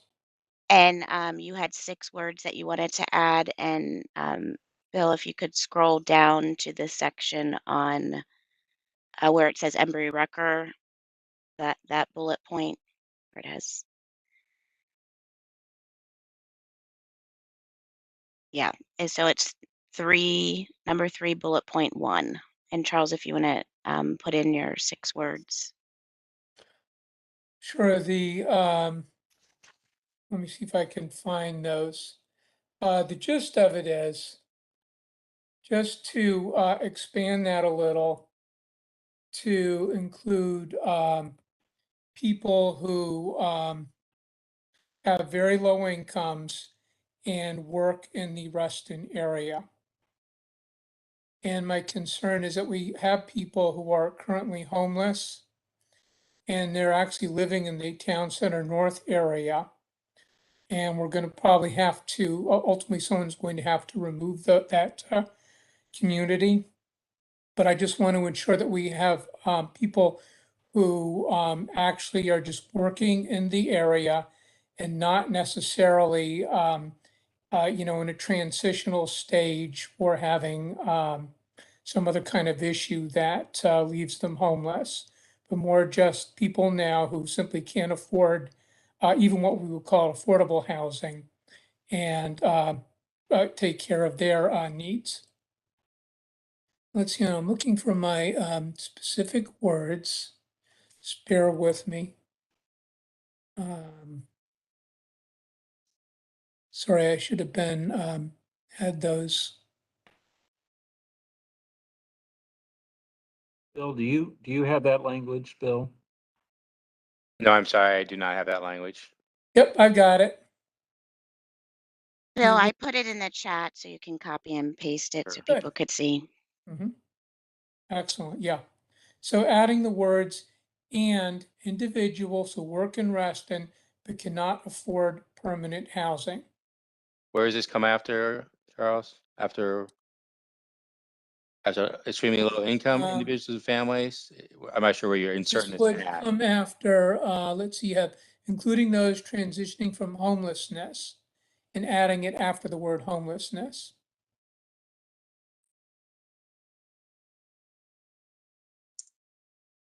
And I will say that I started to agonize over this, that perhaps it should have been something that was more general and that simply said that the county would look into the issue, because I didn't want to get this hampered by a very specific solution. For example, this may not necessarily require Embry Rucker shelter. There could be some other way of executing this. Okay. To ensure the plan has a mandate and flexibility to that issue. And Charles, this is David. Given the population that you're talking about, and given the fact that many of those folks are working or here for a very short period of time, not months or years, or maybe months but not years. Yeah. Wouldn't this be a task for one of the nonprofits who handles shelters or some other sort of housing Yep. rather than a county issue? I think ultimately it may require the county to help with this, but even if the county doesn't, we would just want to allow flexibility that if a nonprofit wanted to do this, they would have some kind of permission or mandate to make this happen, that they could institute this and there wouldn't be some issue where they run afoul of zoning or it's not stated in the master plan that the plan only addresses the populations described here. So it could be just a separate bullet. I actually worked on a bullet that I can put in the listserv. And I apologize for bringing this up at this late stage. The only reason I did is that I had this in the public facilities section, and I was asked to remove it because it would go into the housing section, and then it's kind of gone. So here's the bullet. County should also examine options for low-income individuals who work in Reston but cannot afford permanent housing. Study is required to assess the degree of demand for this type of housing and the precise method of implementation, but could involve the county, Embry-Rucker, other nonprofits, or a partnership that includes the private sector. And it could be its own bullet. Okay, thank you, Charles. I think Bill's put both of those options draft in there. Let me just ask, does anyone have any questions or comments on either or both of those suggestions? I do. This Tammy. is Tammy. I am slightly conversant with the Reston Strong issue, and my heart is with Charles. And I appreciate David's analysis that these are people who aren't going to be working in Reston long. I think the problem is, or from my viewpoint is, number one, there are people who are working poor, who are living outside, who are from Reston. My issue is, how do you define from Reston or working in Reston? And some of the people who are homeless have their roots in Reston, but they work in Alexandria, for example. Not necessarily are these short-termers, that people working on a specific, for example, a construction project, and they're not here for a long time. So I would recommend that this issue, maybe Walter, you can come up with a follow-on, catch-all that catches this. I think you would have more flexibility. You would probably appreciate that.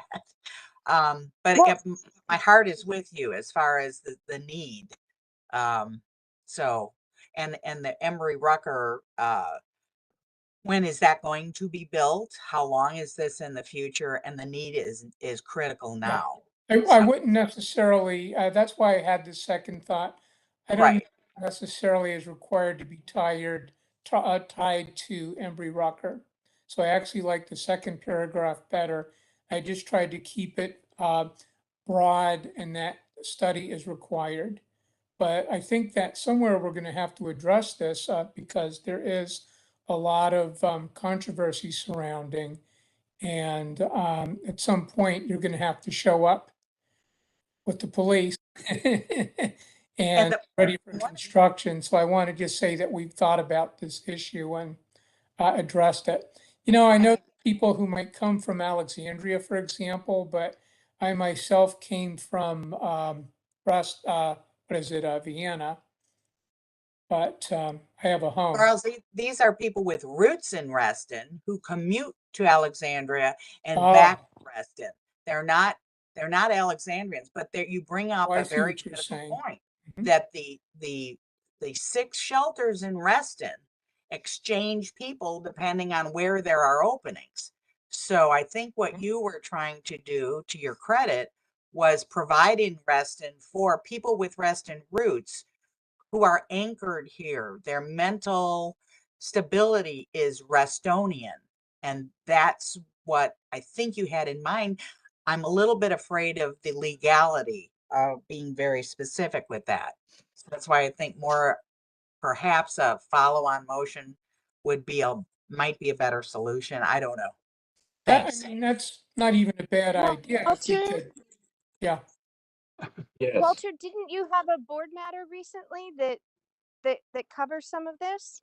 Yeah, I was gonna say, I mean, yeah, I mean, you guys make whatever recommendation on the comp plan. I mean, this is clearly something that needs to be addressed. So, whether it's in here or not, there are a number of things underway to look at our long-term. Sounds like it could long-term fit in the solutions. equity section too. Yeah, Well, I guess, so, but Originally was in the public facilities section, but at that time, I think we all decided that it was better in the housing section. So at that point, I removed it, provided alternative language, and I think it kind of got diluted through the various revisions. Charles, it would be my suggestion that that wording or something like it be put into the follow-on motion. I think frankly, it might get more attention there than it would in the midst of this text. What do you mean by the follow-on motion? There's currently 3 follow-on motions at the bottom of the chapter. Sure. There they are. And adding that as a 4th, if it's there, these 3 things currently are pretty well That's a good idea. highlighted I would by agree with that. that. okay. I guess I've been having my hand up. Oh, Gary, I'm sorry, I didn't see that.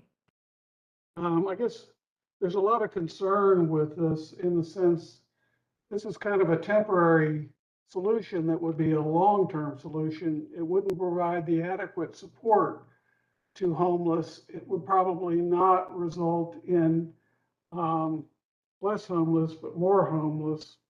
And it's really not providing the programs. Getting an expanded Emory Rucker is what we need. This could lead to solutions that are not really helpful to the homeless and cause other issues and so forth. So I would, I guess, strongly recommend we not include this. I think others would have the same concerns. Gary, I think it wouldn't necessarily conflict. It could ultimately, again, this is worded to be vague, that it needs to be, we need to look in and determine the approach. So it could in fact be something that becomes part of Emory Rucker. It does have its own long-term solutions, but they're different for many of the people who are in homeless housing now. And their needs might be more like job training, help with job searches, things like that. I think there's a lot of concern about this, that this could result in a solution that doesn't help the homeless and actually, really attracts people outside of Reston to Reston and causes many issues relating to that. So Sort of like what they said about the places in Herndon where people could I volunteer. guess I'm just and so saying, on. I'm Yeah. aware of this circumstance along with a bunch of others, and this causes a lot of grave concern, and I would suggest this not be in the comp plan. I don't think it's a comp plan item, actually, either, the way this is phrased. So I don't think it should go in a comp plan. Maybe John Carter wants to add to that, but I'm just strongly suggesting we not include it. Okay, and I see Jennifer's hand up. That may be a previous hand, but Jennifer? No, sorry, I'll put my hand down. No problem, no problem. All right, so what is the will of the task force? Charles, do you want to, you want to still go for a vote in? Yeah, I would like to have a vote on it. It could even And- be something that will come back and refine, or we can just vote on it as it is now. Okay, and Charles, did you And want I to? don't mind putting it in the amendments below. And put it in the follow-on motion, you mean? Yeah. Okay, so that would be the bullet, not the single line, but the bullet Yeah. would go into the follow-on motion, okay? Yes. Yeah, And thank I you. really don't, yeah, I really think that we would feel good about this in the long run. It might, you know, help some problems and issues that are emerging and will come up. I don't think it would be any more likely to attract people from outside than any other solution. I actually think it might be less likely because it might be something, it might even involve people paying for the housing. Okay, I think Charles, to the opposite of that, it almost certainly will cause extra people to come to Reston. It will cause a real problem for wherever it's located. And it's not going to it's not going to solve the homeless issue. Lots of people support that. They support expanded Emory Rucker as fast as possible. And that's what the belief is, that we should be working on Emory Rucker and the programs that will be provided by that kind of facility in the county. And I think this We is, could, yeah, and we don't have all night to debate it. I think that it's when I did research on homeless people, there are different categories of homeless. We're in shelters for different reasons. This is after a particular group, which are people who are employed but can't get a lease or afford a home or anything. It's sort of a transient population that is not going to go away. They're going to be there. it has a legal issue, as Tammy pointed out as well. okay, so we're no longer looking at putting language in the task force recommendation for the comp plan, but it would be task force recommended follow-on motion language. Charles, is that correct? Yeah, although I'm not sure what a follow-on motion is. Is it ultimately added back in? No, it basically would be, it would be a board matter or one of a series of motions that I would make to direct Okay. county staff to do various things. It might actually be more appropriate here then. Sure. Okay, and Gary, do you want to go to a vote on this? Do you think? Whatever, I mean, what's the right thing to do here? I don't know. Well, the other alternative would be to ask David if he would accept that as a friendly amendment as the maker of the main motion. Can I ask a question about this definition and the wording? Sure. These are working low-income individuals. Yes. They don't necessarily, as I explained before, some of the existing unhoused people sleeping outside have their roots in Reston. They don't work in Reston, and you have who work in Reston. So I think you're going to get a legal problem here. It's dicey. I don't know what to do. Walter can probably tell us, and Tom and other people working in the housing. Is this being covered elsewhere? Is it something that should be added to the Reston specific plan? We have been told all along, make this very Reston specific, but this language would not help some of the unhoused rooted Reston people who have the guts to get on 2 buses and go to Alexandria to make money. They're not lazy. They just don't have enough money to survive the high housing costs. So is there a county program that covers this already? Or Walter, that, I think we need your guidance here. I've heard of Yeah. nothing because they're out there. Yeah, I think what I'm thinking about in terms of this bullet, if it's a follow-on motion or a supervisor request or whatever, is to better document and understand the need. I So think so. how many folks working in Reston are unhoused? You know, that, to me, that's kind of what I was Right. thinking as more of a, something that would. Like Housing would prefer an arrangement like this as opposed So do a study to of how about traditional alert. Yeah, to get a better understanding of what the need is. So that's what this, does that say that, Supervisor Alcorn? I know, but I was thinking in terms of making it actionable, that would be taking the idea and looking into it that way. Yeah. Walter, Okay, so this is you're David. pick this Yeah, up. David. My initial inclination, as I said, was I think this belongs with the attention given to it by a NGO of some sort. But I would have no objection to a modified version of what's on there now, taking into regard what Tammy said. I would have no objection to that being added to the follow-on motions. But again, I think ultimately we need to seek out. I'm not sure what the county could do to encourage an NGO to the nonprofit. I'm sorry, that's overseas language. A nonprofit to take care of this, but if this would at least get things started, I have no objection to it being there. And we could also modify this to take out in Reston or put in Reston who work. Switch those words around. Okay, well, we pretty much run out of time, but I think my suggestion would be that that Charles, you work with my office on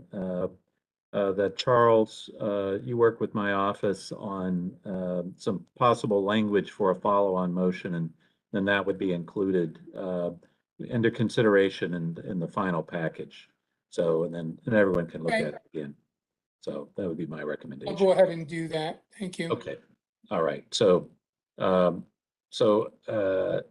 let's then ask any other changes to the housing chapter that anyone would want to recommend? Okay, so David, then do you want to make a motion for approval? To recommend approval. Okay, is there a second? There's a second. I will second that. All right, Gary seconded. Thank you. All right. So everyone get ready to put your hands up if you want this approved, and if you don't, I'll ask for everyone opposed. So the first vote will be everyone in favor of endorsing the chapter with the changes made tonight and discussed. So everyone in favor of endorsement, put your hand up in 5, 4, 3, 2, 1. Okay. 2, 6. Count 10 in favor. Okay, go ahead and put your hands down. I counted 11. Did you count 11? You probably Sorry got about it. that. No, thank you, Lynn. I bet It you were doesn't right. matter. It would be the majority either way. Yeah, let's But all opposed. Please raise your hand. Opposed in 5, 4, 3, 2, 1. Okay, just one. All right, it's either 10 or 11 to 1, but I think we're close. Okay, all right, thank Abstentions? you. Yes, abstentions. Thank you, Tammy. Okay, abstentions, get ready to raise your hand in 5, 4, 3, 2, 1. Yeah, thank you, Tammy, and thank you, John Mooney. Okay, that's one abstention. Okay, that motion passes. Wow, all right. You did it, David. Moving right along. Moving along. More or less. Bravo. Bravissimo. Thank you, David. We All did right. good. It's 7:06, but can we, Tammy, how long do you think it'll take to get through public art? About 5 minutes. All right, let's No, do it. I'm just kidding. Hey, I don't know. If All right, let's if try somebody it. can put up the one with the last changes, I sent it in. If Lisa's on, that it's very short. It's such a short chapter. I don't think there's a lot of. I have it. I'll just give me a second to pull it up. Thank you, Lisa. Yeah, thank you, Tammy. Not trying to give you too hard of a time here, Walter. You've had a rough day. I got my leftovers heating up at home, but that's all right. Be good.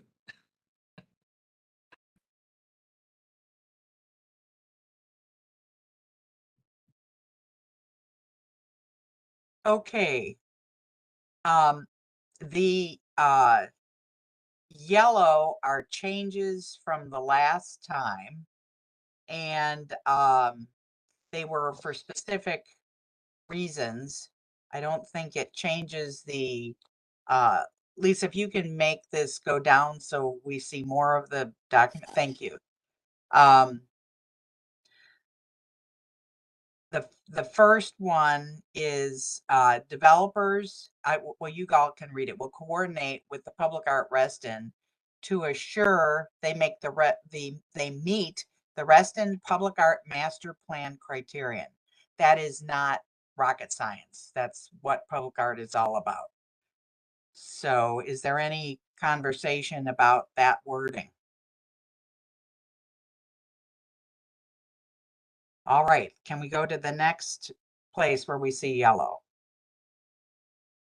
Okay, instead of recommendations, the wording was changed to is expected that, so that we know clearly that these, what, you know, and this was from Barbara Byron's suggestion last time to get rid of language that was, you know, we don't want to encourage to. They will work with, expected that developers will work with nationally and locally recognized arts and artists. This was already in the last plan and approved. And the green is something that I added and may be a problem, but this is to promote equity. And we talked about that this was something that was brought up recently with the various conversations around Reston about equity, and access will be free of charge. Public art is usually outside. Where you might get into a problem is if it's performing arts inside, and would there be tickets available, for example, for people who can't afford to pay. So this may be problematic, but I wanted to bring it up that free of charge was a definition, I think, by one of our staffers. I think it was the wonderful woman who was helping us with the park authority. I don't want to put words in her mouth, but any comments on that? Any comments on these changes? Tammy, this is David. I fully agree with you about the access will be free of charge, assuming that that is that will be the bulk of public art because it'll be outside. Right. In the case of people who would like to go inside and see something, maybe performance art or whatever, there ought to be some kind of stipulation, some kind of arrangement for free admission. My concern about that recommendations series of bullets is that when you change it to it is expected at that, the sentence structure becomes a little pretzelized, and I think maybe we're trying too hard here to get in that is expected that, or it is expected that, and somehow maybe we need to change the framework or the structure of that so that the sentences read properly and it makes sense as opposed to Well, David, trying to do that. this is the whole conversation we had for over an hour with. I understand that. Mr. I Stoner. understand that. I don't think I'm we not can- suggesting we not use this, it is expected at. I'm suggesting we need to find a better way to say, it is expected that developers work with, now that's actually okay, but it is expected that on-site public art and facilities be accessible. It's a awkward construction. I don't agree with that, but we can take a poll and see if that bothers other people. And Tammy, if you're trying to get rid of will because we added it in green, you could say an access provided free of charge. We've used provided as a word instead of will in the past. Okay. There you go. Okay. Can we change that, please? I don't know if anybody, Lisa, I don't know if you can.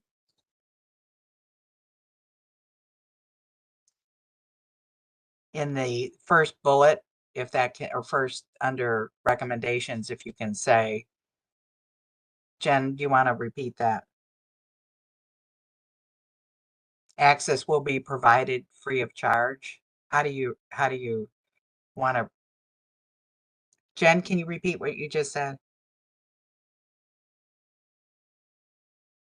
Yes, and access provided free of charge.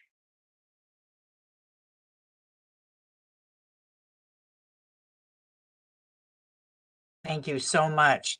Thank you, Jen, and thank you, Lisa. Is that better? Okay. Tammy, John Carter, right? Sure.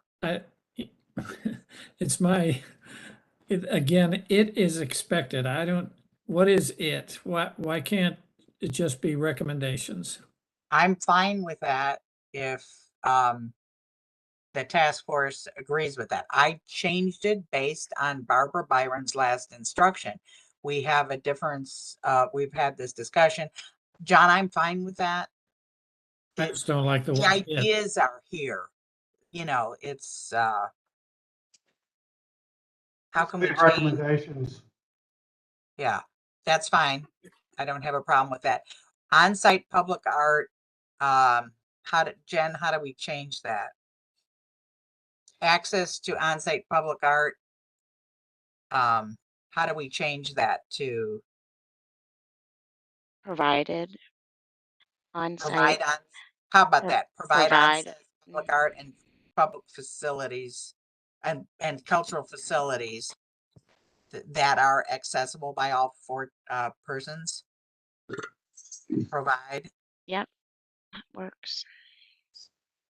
I think that's a good suggestion. I like the action terms like provide, establish, create, those.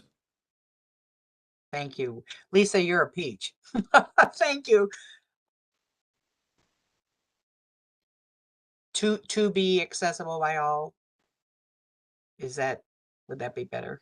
Does that work? Yep, that works. Okay, number 3. Provide equitably distributed public art and cultural facilities throughout Reston. Yes. Go, that's good.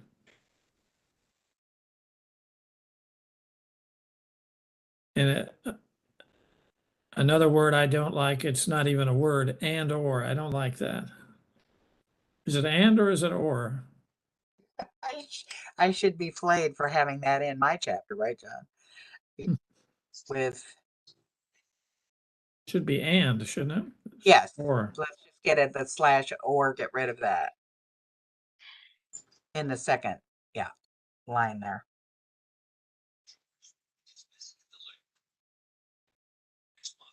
Okay. And Lisa, I think it should be provide equitably distributed. If you could copy equitably distributed. Provide equitably distributed public art. So it goes between provide and public. Yeah, that's much better. And then you can get rid of everything, except throughout Reston. Perfect. Perfect. Okay. Provide commitments to public art provide definitive commitments to public art. And I think we can get, can we, through, how about throughout development? I don't know. Incorporated into development seems awkward. Seems all right. What? Yeah, okay, that's, Tammy, you got rid of measurable for what reason? because how do you measure it? Somebody brought that up. What is the, how are you measuring it? That was the reason I went, I have no clue. So let's get rid of it. It, you know, it is, if Right. it's, if PAR is regulating it, I think it's going to be a thing. So I don't know that we need to overlord it with measurable unless you have some other idea. But No, not really. Number of visits, number of comments, number of whatever. No, it's fine if you want to get rid of it. Okay. And then this one, when that, did you finish number 4? Wouldn't that be incorporate definitive commitments to public art in development? I don't know. No, Right. I don't know. Provide definitive. So you're saying get rid of provide and just say incorporate definitive commitments to public art so that public art, no, and what, incorporate definitive commitments to public art in development. in development. Okay. Sounds perfect.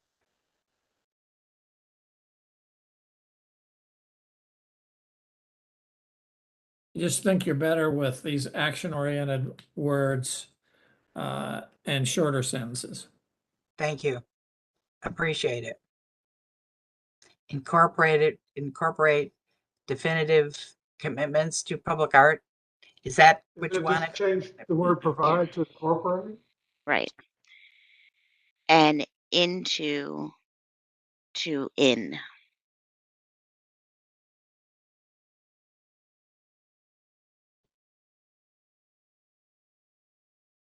Beautiful.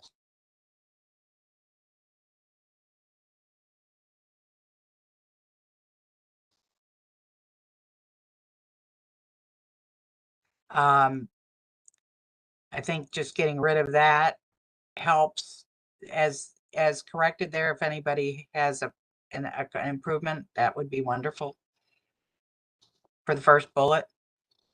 Yeah, Reston? I think it can stay the same with your crossouts. Okay. And then You moved the second bullet up to the first paragraph. yes, we did. That's gone So now. it didn't go away, it just moved. It just moved. Okay. This one, this last one is and on my screen I have a big gray box in front of part of it, so I will read it. I don't know if you all have the same problem. We The do. PAR, you do have the problem? Yes. Okay. The PAR process will remain transparent with public announcement for selections of public art projects, calls for artists, and review of proposals. This is the staff wanted to get rid of these next 2 bullets, but I don't want to for a reason. Options for satisfying a development's public art contributions include but are not limited by the following. And then these 2, thank you, Lisa, that helps. Then these 2 bullets. And the reason is that we have situations where developers are known to provide public art as one of their signature things for their corporations. And this gives PAR a voice in the process. So they are, the developers are going to inform the community, but they are given the freedom to do their thing and select their art. with approval from PAR versus PAR coming the other way, telling the developer what to do. If I don't, does that make sense? Yes, and I think that's the last change in the chapter, right, Tammy? No, then there's a fifth. Oh, I If, thought if you go a little bit further. Okay, this is fabulous. Thank you, Chris Daniels. Existing iconic public art contributing to the Lake Ann Historic Overlay District and National Register of Historic Places listed as the Lake Ann Village Center Historic District are to be preserved. There is a ton of iconic Reston art around Reston, not only here, but in other places. And thank you so much for highlighting this and allowing us to put it in the chapter. I so appreciate that. Hey, Tammy, if we want to stick with the theme of the suggestions being provided, you might want to say instead preserve existing iconic art Yes. contributing. Thank you. That's better. I'm all about Bloom's taxonomy and putting those words. Thank you so much. so. I'll motion to approve the public arts chapter as amended on the screen by the task force this evening. I All second right. that. I've heard moved and seconded. Any discussion, any last minute questions? Okay, all right, then everyone put your electronic hands down and get ready to vote. So everyone in favor of endorsing the chapter with the changes made tonight? Raise your, Oh, there he goes. Sorry. okay. All right, everyone in favor of the public art chapter with the changes made tonight? Raise your hand in 5, 4, 3, 2, 1.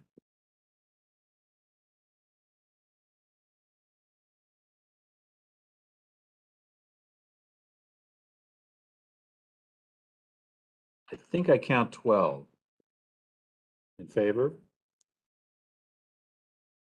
Okay. Everyone up, okay, put hands down. Everyone opposed to the public art, everyone opposed to endorsing the public art chapter as presented tonight, raise your hand in 5, 4, 3, 2, 1.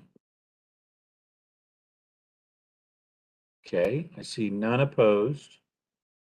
Everyone abstaining, abstentions to this in 5, 4, 3, 2, 1. And 1 abstention. Okay, Tammy, thank you. Thank you to all of the people tonight and throughout who made suggestions and were concerned. Appreciate it. I had one more thing, Tammy, not to graphics. So we might this might be a pretty photogenic chapter. Oh, yeah. So maybe a graphic or 2 or 3 or 4 would be good. Okay, so add graphics. I'm not trying to add controversy to this because I know that does, but maybe we can find some That will be done at what point, John? I could go outside now and take a picture. But No, I'm asking. Can we We're in the do that process. right away? We got a can lot of time. incorporate that. Yeah. Thank you for the suggestion. If without, does everybody approve? Yeah, without any objection to that. Thank you. Thank for you the- very much, Tammy. Any last comments, questions on public art? Okay, all right, very good. Well, let's just breeze through these last couple things. Obviously, we need some more task force meeting dates. There are 3 that are in the agenda. And I guess my question is, does anyone know of any major conflicts on the 27th at 5 p.m., the 29th of June at 5 p.m., or July 6th at 5 p.m.? We're going to do 2 right together, Supervisor Rockley? Yes, yes. Would a better strategy be ask what chapters are available to go? And Well, then see that we can fill up those 2 right in a row. yeah, here's the problem. We're running out of time. No, I understand. And so, what chapters are ready to go? Who's going to be ready next week? Environmental stewardship, Tammy, will that be ready? No, Bill Penniman is going to be out of town next week, so Okay, he will not be at either meeting. all right. What about parks and open space? Jennifer, will that be ready, you think? I don't think so. We haven't had our meeting. No, Sam's out of town for 2 weeks. That's Okay, actually on the list twice. yeah, that's right. Good call. Public facilities. That's ready, isn't it, Charles? Charles, is that done? We're ready? You're on This was mute, Chris. Charles. This is Chris Caperton. With the county, I think that I need to meet with Charles on that. We had a couple of outstanding questions, but I think that should be ready to go All right, good. next week. I do have a comment, and I hate to say that we're trying to get off, I know, Yeah. but in public facilities, I think we have a major problem that needs to be addressed, and that is sewer and water capability. We have had situations recently, and close as Tyson, where is that not true, Walter, where the sewage capacity is requesting a pipeline coming through the Hunter Milk area to go down to Lorton or wherever the new, you know what I'm talking about? The sewer Yeah, capacity in Tyson's is limited. So this I- assumption that sewer capacity is woohoo, we don't have to worry about it, is a real thing. So I think that's an issue. The other Yeah. thing I have a question about is I was under the mistaken impression that the Blue Plains plant was no longer going to be used by Fairfax County, but in the CIP, there's a $232 million project to improve it. I can't imagine the county's got that in the CIP and Fairfax County's not going to be using it. So these are issues that I wanted to question the staff on and get an understanding of where do we stand on this. The other issue is we have nothing in the public facilities plan about solid waste removal, i.e. trash. We know that in Reston it's privately done, but I think we need just a paragraph saying that so that we cover it and we can talk about glass, you know, recycling or not. I don't care, but we need to have something about solid waste removal. And that is because if you look at the TV about the Ukraine, Lord have mercy, they don't have solid waste material and their civilization is in a mess. So we need to include it. Thank you. So yeah, Tammy, well, let's see if we can get a paragraph on the solid waste and recycling stuff. And then maybe we can have somebody from our Public Works Department to talk to the sewer and water infrastructure issues. Hey, Walter, on that Yeah, John, piece, or Mark. you may recall that a couple of weeks ago, the board voted on a new policy for Yes. the sanitary sewer upgrades countywide that I believe Yes. address this issue. Yeah, Sharam can probably come out and give an update on it. Yeah, there are a couple of issues. They're the localized issues like that, and then there's also the bigger picture issue relating to Blue Plains and Noman Coal. And so I think be good to have the task force hear that. So thank you, Mark. We'll get somebody from Public Works next week. So let's go through the other. Thank you for flagging that, Tammy. Let's go through the other planning principles. Are we done with that, or did we? I think we're done with them. Yeah. Have they been endorsed? Yeah, I thought they so. were voted on long ago. Yeah, they were the first, I think. So we don't Okay. have to redo that one, right? Because I didn't see any staff edits from them. I don't Yeah. think. I Okay. think those are done. Okay. Then and then land use is still being worked on. That won't be ready next week, will it? Or Lynn, Yeah, close? we've got our second staff meeting Okay. tomorrow. So I think depending on how far we get, we may or may not, but I would say let's move that out if we may. All right. If things get lucky, maybe that's a week from Wednesday, but Yeah, okay, that's let's do that, Lynn. That sounds good. And then equity we're still, would that be ready next We week? have or- our, no, we have our second meeting we're scheduling for next week. Okay, that sounds good. And then Community health. health, Anna Rickland's out, so we're waiting for Yeah. her deliverables before we can have our next meeting. Okay, so then let's do this. Very good. Let's do public facilities. Let's plan on doing that next Monday. And then depending upon what we hear from Lynn and the land use group, maybe the following Wednesday for land use. And land use might actually take more than one meeting.